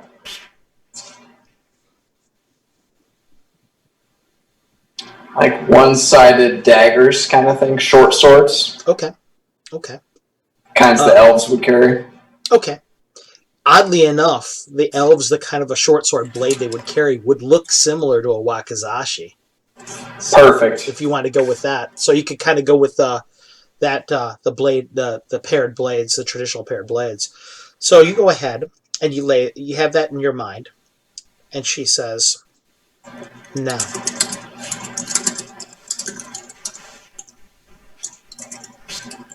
Yes. when you forge these blades, we will do so without hammer, without tongs. It is yours to shape shadow, Agrias." She says, "It is our gift, part of our art. We will shape these blades with the force of our gift and our talent, rather than with such vulgar means as hammer and tong. And yet, a force must be there to enable it. We still need a flame." She looks towards the anvil. She touches it, and she whispers over it a word that, again, has no translation, but you can almost feel it. "Black fire," she says. And the entirety of the forge erupts in this black, flickering ebon flame that is not at all of this world. It is purely of negative force, of shadow, of entropy. It's this anti-fire that you know that it doesn't burn the flesh, it burns the soul. It burns the spirit. She looks down at the rods of material that are on there that are heating up in it. And as they're heating up, rather than turning cherry or white, they're just darkening in color. The ebon rod is actually starting to suck in light around it like it's a void. She looks over at you. "No hammer, no tongs. Your mind and your hands alone. Bend shadow to your will with these things. And that is your lesson for today. And as you do it, give the blades purpose. imbue them with the magic of shadow? I have the biggest smile on my face because I'm so excited about this. And I'm trying to hide it, but I'm just failing.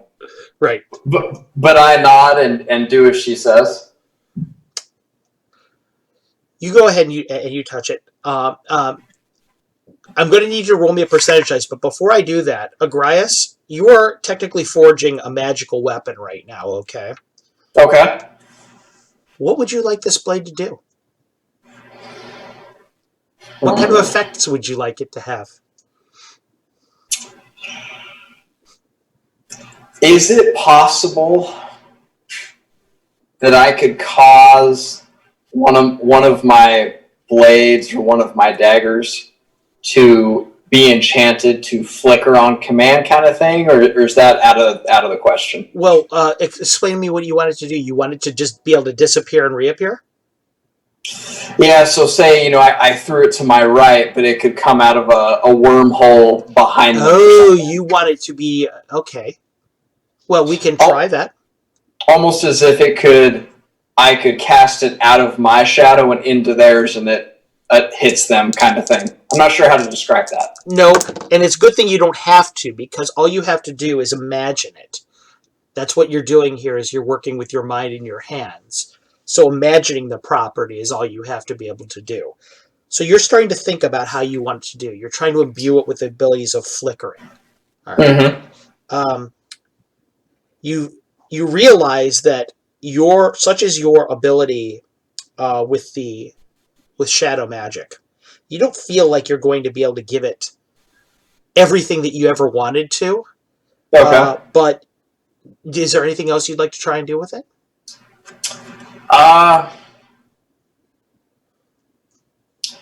Could I imbue the daggers in a way that if I touch the blade to my shadow, it could produce healing properties? You don't feel like that is a possibility. Okay. Let's see.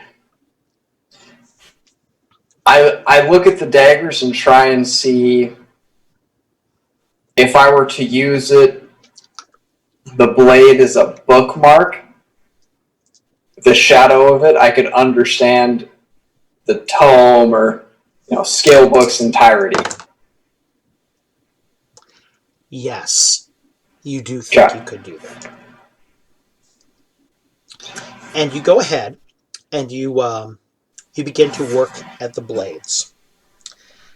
The black fire is crackling there, and you realize how dangerous it is. You realize it's deadly to life. I mean, it is literally inimical to the world. As you reach down to it, you can actually hear the world reality around it. That's the crackling noise you're hearing, is because reality around it rebukes the existence of it. It doesn't want to believe that it's real. And it's actually screaming around it because it just can't.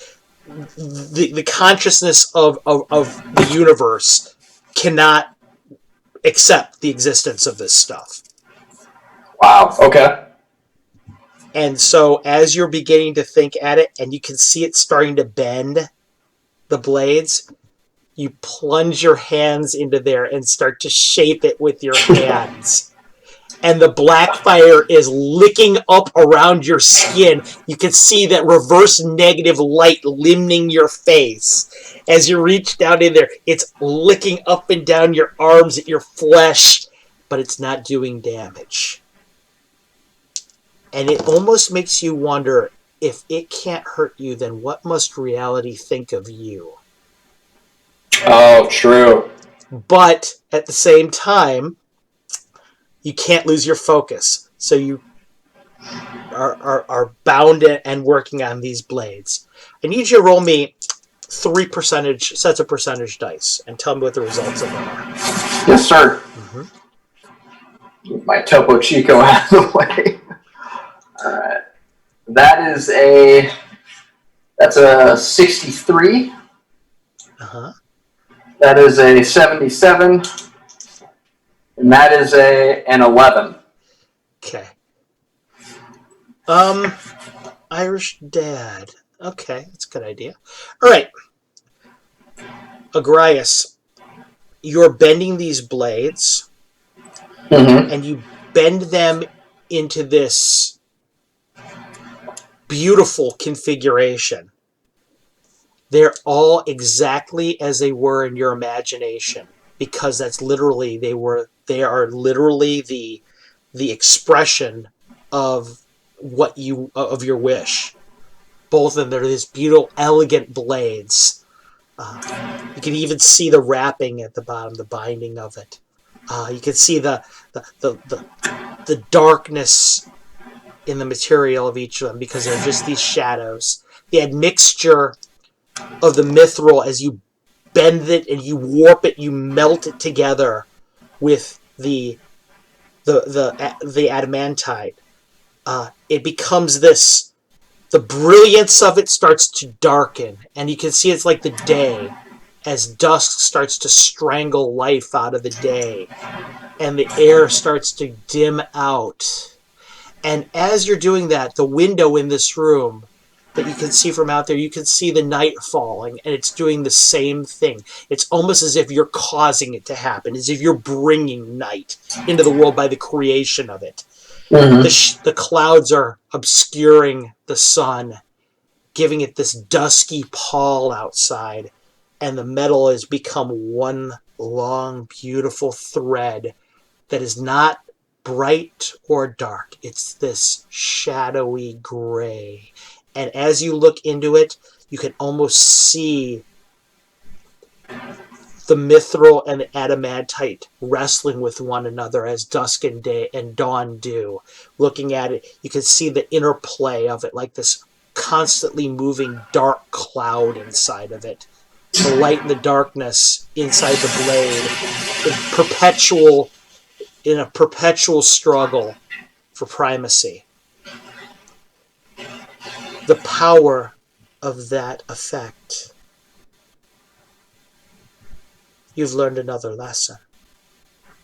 There is power in the struggle between light and darkness. To harness it as you have here is to bring forth something very, very potent into the world. As you're done, the last bit of it, just like you would on a normal a blade, you're trying to cool it, steep it in water, you just blow breath across it. This dark cloud of breath, that anti-word that she likes to do with darkness. Mm-hmm. Instantly the black fire dies out around it, and it just cools over it. Steam rises into the air in the form of smoke in the air around it. Looking at the two blades perfectly mated there, she reaches out of her hair. She hands you a prismatic chrysanthemum. I take it. And you put on the bottom of the two blades, just as the other one, a beautiful little crystalline end on it, marking the blades as your own, as a part of the order. There, she says, and now you are armed properly again. And it's obvious I'm just psyched out of my mind. I mean, I am so amazed at what just happened. She looks at you. She looks up into the sky, and she says, "Look what you have done, Agrias. You have brought darkness from light, and light from darkness at once. Circles." She smiles. "You should get to know the blades," she says. "They have properties you've imbued them with. Perhaps more than you know." I nod and kind of look at the door to suggest, are we going back downstairs to do this, or right here? She kind of looks at you, says, "You're the master of the forge. It's your choice."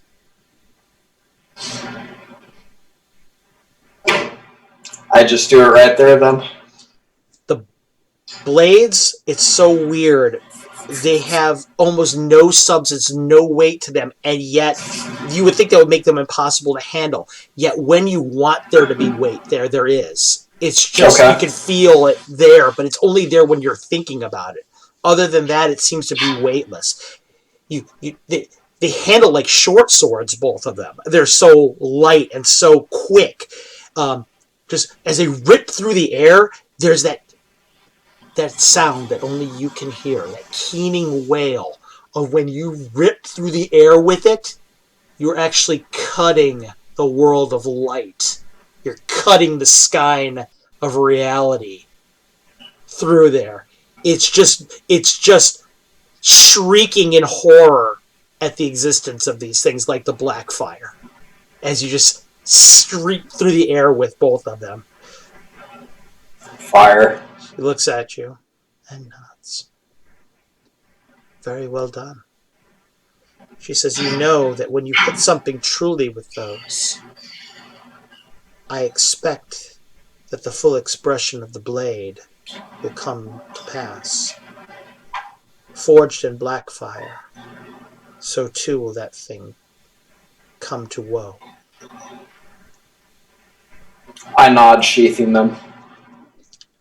You kill the soul, you kill the spirit with black fire. These blades, forged in black fire, forged by your imagination too, may well kill the soul.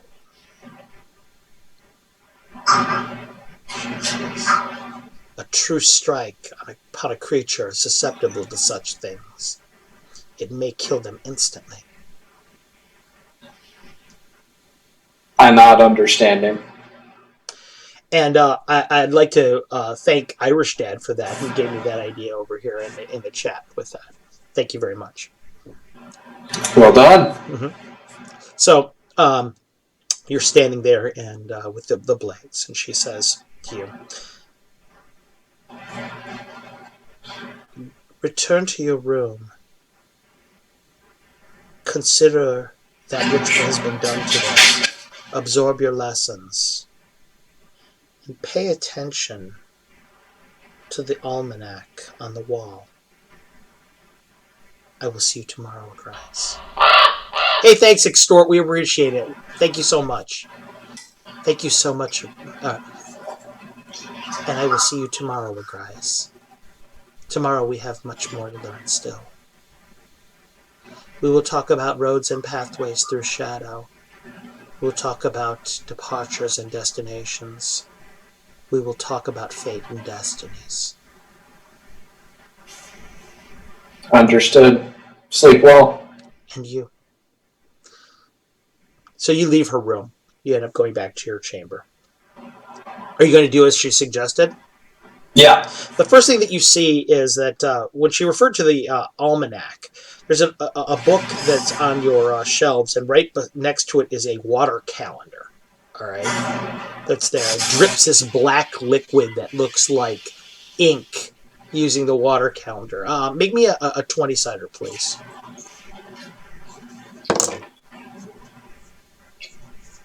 $13. You realize that it's 7 days after when you woke up. You forged the blades over the course of an entire week. Oh my god. It seemed like it was that fast to you. But it also tells you that your perception of time is changing.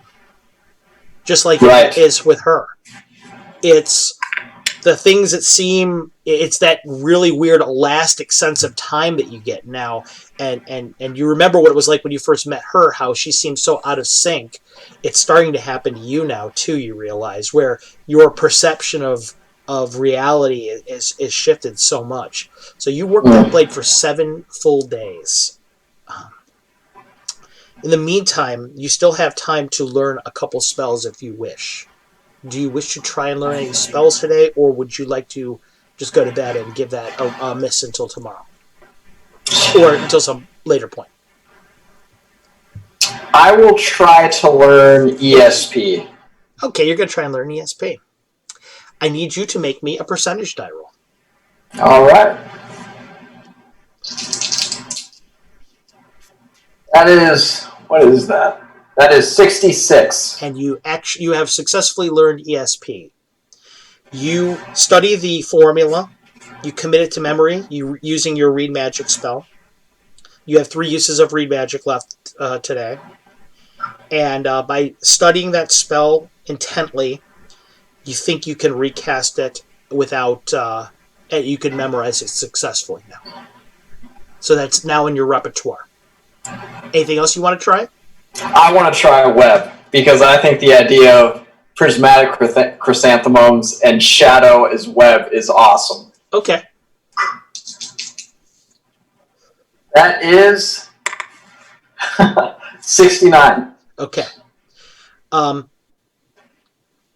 You memorize it successfully. You're able to learn it. And you realize that when you cast the spell, it's going to turn not into like a spider's web, but when you cast it out in reality, the way that this is written, what it's going to do is it's going to be like this tangle of vines, like this copse of vines with prismatic chrysanthemums in it. Thorny vines everywhere. So that's you're pretty sure that's how that's going to work. Anything else you'd like to do? You got 2 more if you want to try it. Is knock just as it implies? No, what knock is knock has the ability to open doors, locked chests, locked just about anything, as long wizard lock stuff. The only thing it doesn't work on is stuff that's really, really, really powerful. Okay, and Ray of Enfeeblement? Ray of Enfeeblement will shoot this negative energy bolt at your enemies, at somebody you direct it at, and it will drain them of strength. And do I get that strength, or it just drains them? No, it just drains them of strength. Okay. I'll do knock. Okay. Percentage die, please. 82. Oh, boy, you barely learned that one. Yeah, you're able to... that's an example of one... Actually, you would have failed on both Web and Ray of Enfeeblement had you not been in the tower. Or at least in a place of shadows. Oh, wow. You successfully are able to learn both of those spells. Okay. You feel pretty good about them. Knock, as you read it, it is... The only thing that is going to make you not be a perfect thief with knock is the fact that you can only cast it so many times a day. That's the advantage of having a thief in your party. But if you were alone and Brixton wasn't there, for example, or somebody, knock is an ace spell for that. Okay. Anything else? You got 1 more use of it today if you want to try and learn something. If you don't, that's fine too. I'll try and learn Ray of Enfeeblement. Thanks, Extort, man. That's really, really kind of you. We really appreciate it, brother. Is that a 49? Yep, you got it. Ray of Enfeeblement is now yours. You've memorized it successfully. You're pretty sure that what this is going to do is it is going to affect the shadow of the party that you're casting it at, and the shadow is going to subsume them somewhat and drain life out of them through that sympathetic connection between the two. It's nasty. Part of their essence is actually going to bleed out into the plane of shadow. Ooh, you're reading it, and you're like, it's going to drain part of the color out of them, it seems like. It's going to be just, it sounds pretty nasty. So, you've successfully learned those 4 spells. They're in your repertoire. Tomorrow, you will be able to memorize 2 second-level spells every day. You've got 4 first-level spells. You can learn one. You can memorize 1 third-level spell, but none of them you know yet. Okay. So that's good. Are you going to go to sleep then? Or are you going to practice with the blades? Ooh, I'm going to practice with the blades. Yeah, you perform katas with the blades. Yeah, the blades, they take some getting used to at first, but that's only because you're thinking of them like normal weapons. When you start to remember the fact that you made these with your own imagination, and so they perform exactly as you thought they would, exactly with your own everything in mind that you imagined, then once you let go of everything, they perform perfectly. They're just flawless. The weight is exactly right. Everything is exactly right about them because they're a product completely of your soul stuff. So after you practice for a while and then you end up going to bed. Uh, Dreamless sleep that night. A dreamless sleep. Um, the next day, and when I say dreamless sleep with you, Patrick Agrias, everything is blackness. It's one of those things, and it's not a natural blackness. It's plane of shadow blackness. You realize that that's part of your experience now. The void, that emptiness, is natural to you. Okay, now Oh, it's not so natural to reality. In nature, abhors a vacuum, but to you, that's how things should be. okay. So you go ahead and you sleep, and when you wake up the next, uh, who knows if it's day or night? There's no windows in this room. You feel refreshed. You clearly the your wounds have healed. The regeneration, the ability of regeneration that shades have, which is +1 hit point, is has healed you to full. Oh, that's good. Yeah, one of the cool things about shades, and you'll notice on your character sheet when I gave it to you, I mentioned that you may have abilities that you haven't figured out yet. Mm-hmm. I wanted to reveal a lot of these as we went so that they could surprise you and you could be constantly learning stuff about yourself. So that, yeah, that's one of the things that you have, and that'll be reflected on your character sheet going forward. I'm digging it. So yeah, um, it's, yeah. So what will you do? I'm gonna wake up, get strapped, put on all my blades, and walk up to her room again. Okay. You come up to Alta Teresa's room. You get to the door, and please come in. I open the door slowly. Yeah, it's for you. It's 1 hit point every 10 minutes. By the way, just so you know, is how it works for your regeneration. Okay. So you walk in, and there she is. Ultratriss there. She's just sitting there at her desk. She's got her tome out, and you're looking at it, and the covers of it are like a white marble. The the outside of it, it looks like some kind of a white, a bleached leather, uh, and the pages in it are like a bright summer's day. She looks at it and looks at you. She closes the book, and you can see written on the front of it is in your hand. It's the reflection of your spell book. Wow, that is. I bet she has those 15 pages. I bet you she does. She looks at you and smiles. Good day, Agrias. It's good to see you. You too. Did you sleep well? Of course. I slept well, and I dreamed. I dreamed of today's lessons.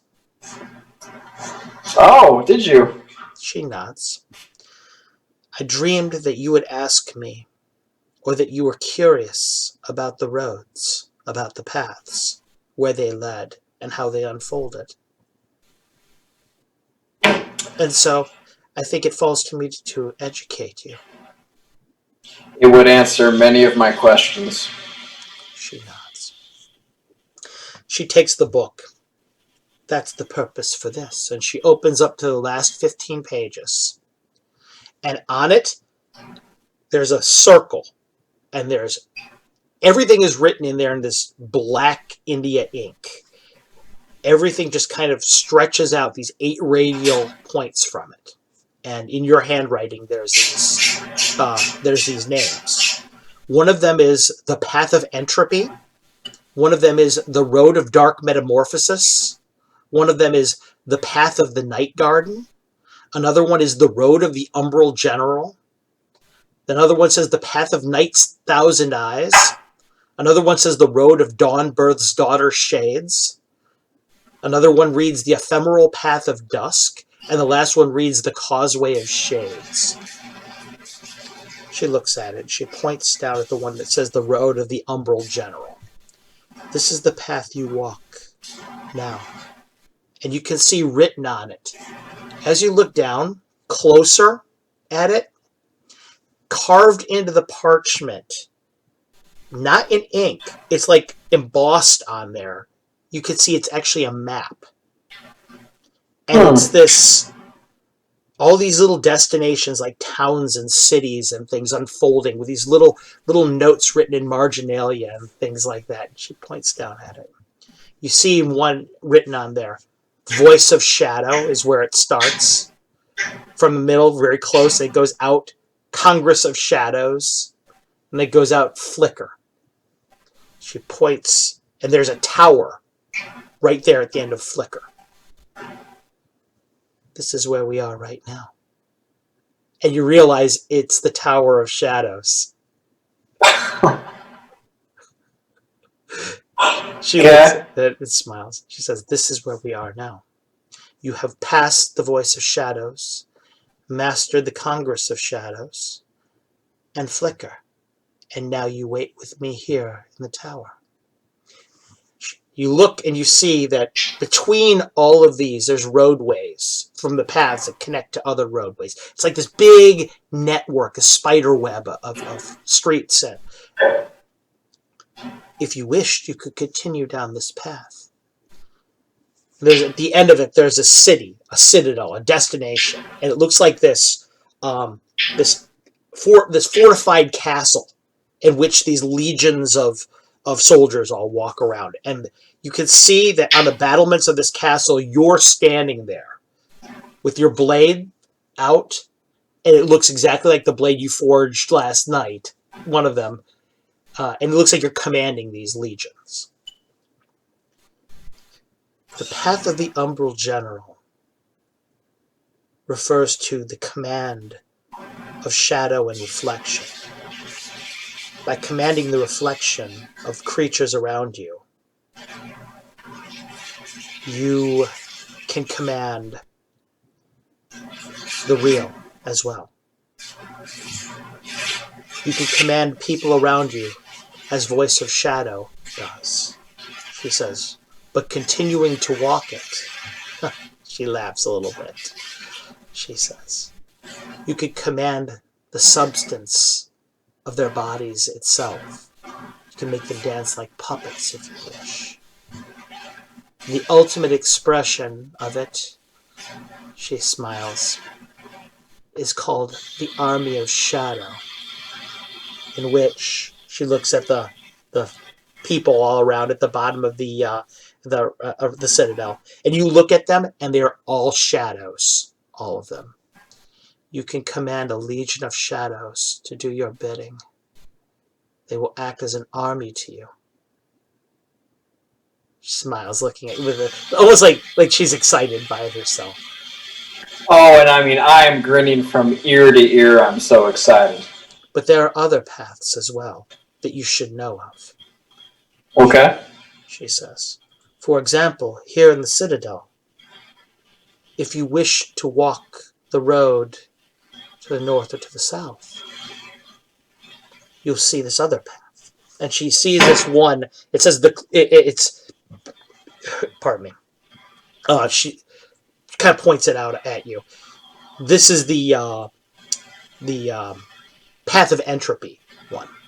She looks at it and puts down. It said the first one is called Life Fades. The second one is Flesh Fails, and the third one is Umbral Touch. Entropy is the destiny of all things. Nothing lasts forever, not even us, Agrias, she says, pointing at it. Everything eventually dies. Everything disintegrates. Everything falls to ruin.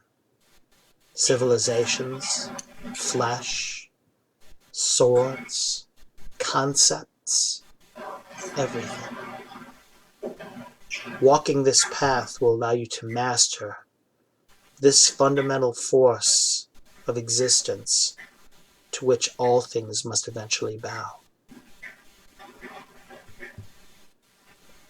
You'll notice at first, by touching it, one, you can drain the life from them. This is the touch of twilight stance, by which you make life fade.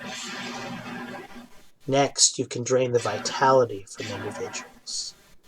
Next, she points at one called Umbral Touch. It does so much damage that it actually slows their pace and drains some of the life force from them. Eventually, at the end of the road, she points down to it. Ephemeral Storm is written there. And it's this big cloud of darkness hanging over this mass grave of bodies. Okay. Sounds epic. I don't think I need to explain anymore, do I? No, you do not. Then she points at one of the other paths. She says, "This is the road of dark metamorphosis. Already you are a being half of shadow, half of light. But what if you could steep yourself fully in shadow? What if you could change yourself in such a way that you could shape your body, your mind, every bit of your being just as easily as you shaped these swords? This is the path, the road." She says, "This is the path, the road of dark metamorphosis." By this, she points at the first. You begin by creating shadow. This is dusk and dawn. Then you find a way to adjust your own body, thicken your own flesh, shadow skin, pointing back further. Now you can make things around you dance the shadows in such a way that they seem to be there and then they are not. This is the dancing shadow stance. She points all the way at the end. Kind of another. It's hard really to say what the character of this grin is. It's more like you kind of get the idea that it's half almost wicked in a sense. At the end of it is a long, slender tower. It's a clock face on it. And you're standing upon it with your arms folded imperiously. Such is your control at the end of the road of dark metamorphosis that you conquer your body's ability as it refers to interaction with time itself. You can make the clouds stop in the sky, the rain hang weightlessly in midair. Breaths freeze in the lungs of all those around you. Everyone stopped, suspended between moments, and you can act freely. She nods.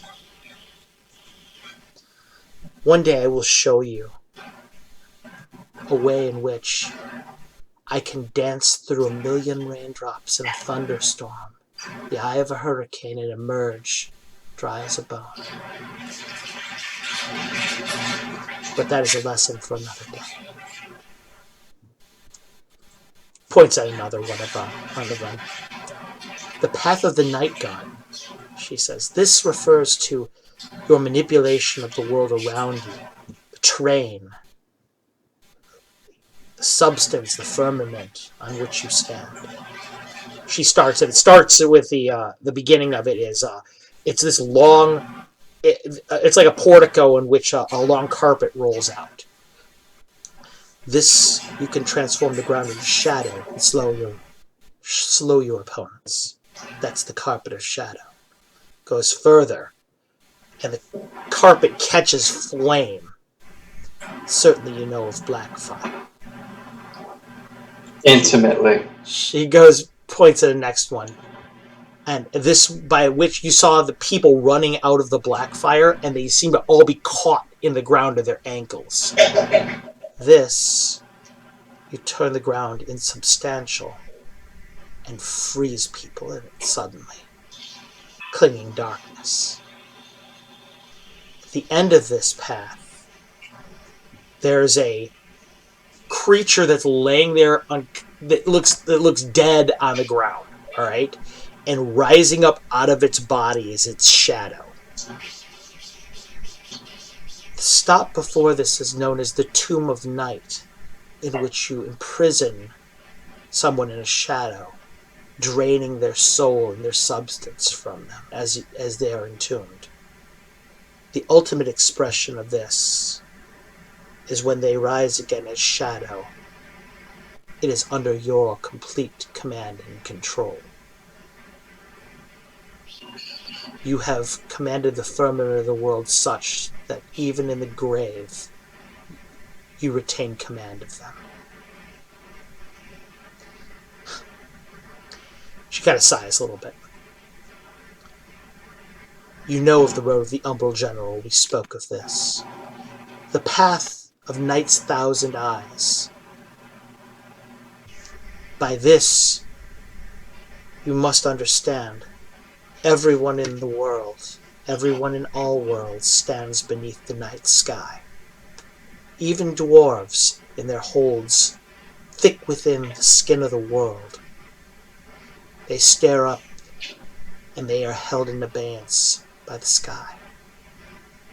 But what few know is the night. The night has a continence of its own. It can see all things. And by gazing through those eyes, you can learn its secrets. Kind of points at the first one. Mm-hmm. This first stop is called Bend Perspective.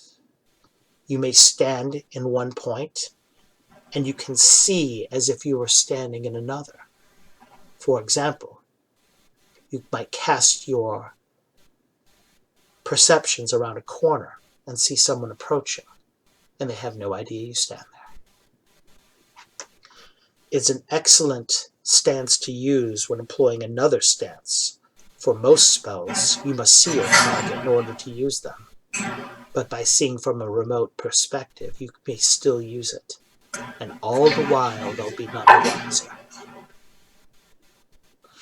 This stop is piercing sight, whereas you can see through the darkness unfettered, but better, you can also see what remains invisible. This next, gaining the night's eyes, you can cast its character through them. You can harm victims just with a glance. Certainly a valuable ability. The ultimate expression of this is you staring at a mirror. And in the mirror, all you see is the world there. This is called Reflections of Things to Come. It is the ultimate expression of that which you have already sensed the ability to do, where you gain fragments. There, the limited insight of the future and the past are revealed for you. Before that, you might see truth revealed, where you can see things even if they are covered by illusion. After that, you can scry at great distances with far sight. The eyes of the night sky, as I said, see all things. And so would you, were you to walk that road to its end. The road of dawn births daughter shades, she says. It's a very interesting spell, or I should say a mystery, in which it allows you to command shadows themselves. Not shadows as you and I might know them, but the creatures, the shadow. the undead creatures that are the remnants of soul stuff gone horribly, horribly to entropy. She looks down at the Army of Shadow ending that you had before that one. She looks over it there. She says, do you see that? She points at the other one. It's the opposite end of the two roads from each other. You saw before how everyone was rising up out of these graves and things like that. This time there's no bodies at all. They're just rising up out of the ground. You can see how the two are unrelated, and yet they are the same. Circles. No matter where I start, I end up in the other. Nods. Very good.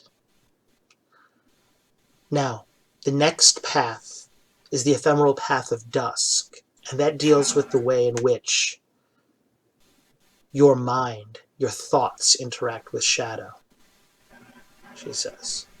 For example, she says, pointing at the beginning of it, you'll notice here mesmerizing shade, whereby bringing a victim's mind into contact with shadow, as yours is, they're unused to these things, and so they are dazzled and dazed. Now, as for you, the next, thoughts of shadow, in which you can inculcate your mind even deeper into the plane of shadow, become wiser, sharper. Next, she points at there's a mirror, and somebody's standing in front of it, and their mirror reflection is coming out to strangle them. This one is called Afraid of the Dark, in which you create a shadowy reflection of your opponent. What it will do, she looks over at the part of the map. It speaks for itself, I suppose. Looks down and keeps going at it. The ultimate expression of this one, you see 4 great giants in front of you, and you've got your sword commanding them. The giants are walking forward, and you're holding their shadows like a leash. They extend out there, and they kind of come up into like a rope, and you're holding them. This is called Shadow Surge. The stop before it, you might know, is Soul Puppet. This, you can dominate multiple opponents as if they were charmed, simultaneously bending them to your will.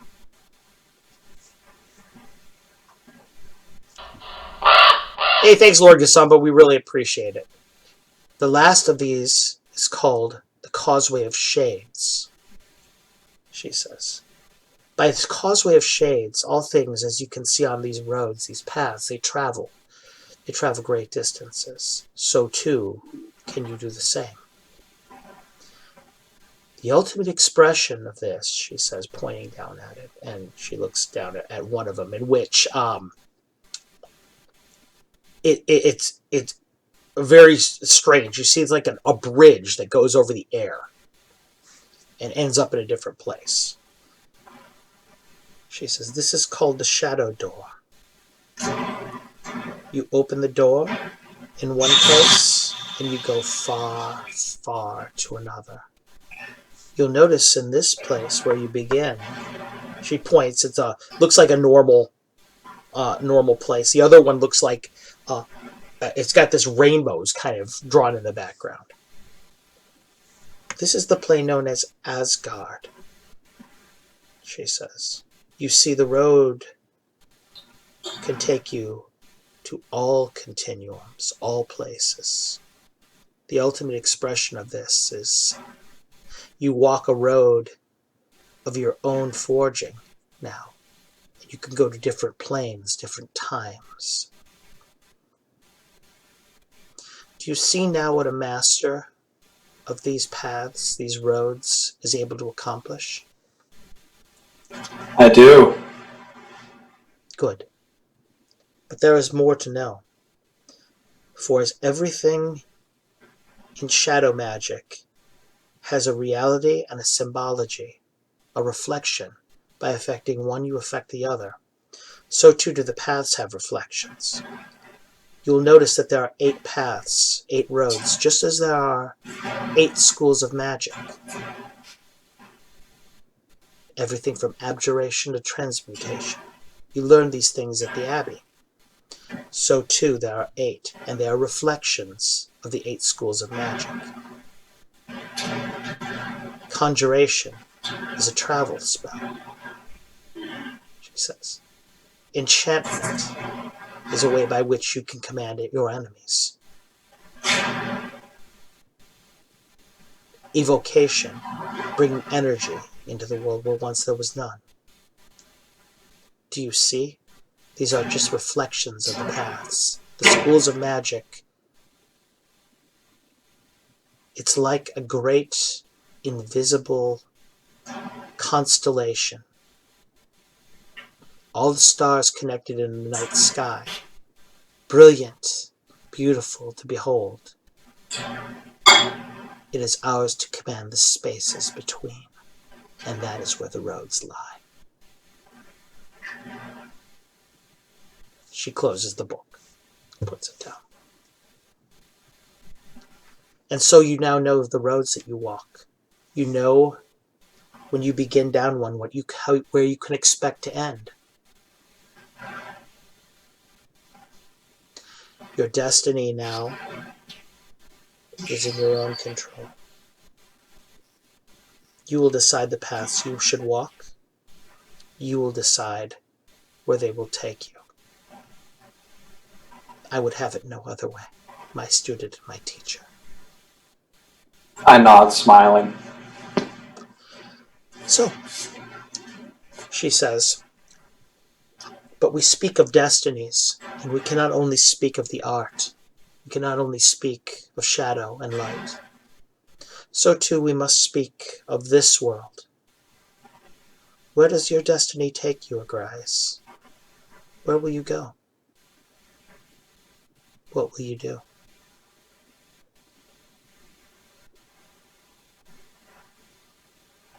I stand there kind of lost in thought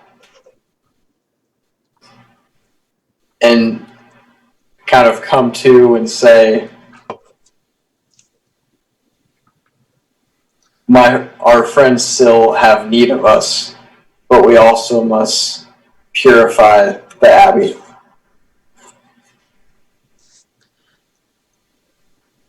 In the reflections of things to come, I can see that the two can be done simultaneously. They will come to you in time. You know, where we are like shadow, they are not. They are like light. So you saw in the plane of shadow. But if you have learned a lesson today, it is that all things quail to entropy in the end. All will eventually become darkness. Soon their light, if you kill enough of it, will run out. And all there will be darkness. Let them come to you one by one. Let them try to destroy you, and let them find out what happens to light in the darkness. Go to your friends. Give them my best. Give Rainmar my best wishes. Do try not to tell him that I only taught him half the lessons I taught you. His feelings might be hurt. I don't want that. Your secret is safe with me. Our secret is safe with you. I nod, almost laughing. Agrias, there is no one in the world quite like you and I. There never will be again. Everything that you do is done in my name, and so everything that I do is done in yours. Circles. Hey, thanks, Princess League. Appreciate it. So, fly to your friends if you would. Show them the lessons you have learned, and show them Show them that you are a worthy addition to their number. I will watch from afar and smile upon your efforts. I will return as often as I can. You will. She nods. I laugh and wink and say, circles. And so the final lesson is learned today. Go forth.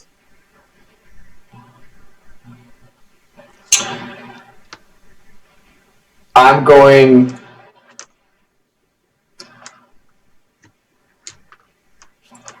to charge at her, but flicker into Rangmar's temple. You run towards her. She just smiles. For a moment, you watch her reach down and put her hand on her sword, and then open up her arms as if to accept you into her arms, and you disappear into that ephemeral smoke as you rush by her in this wisp. Meanwhile, over at Raymar's temple,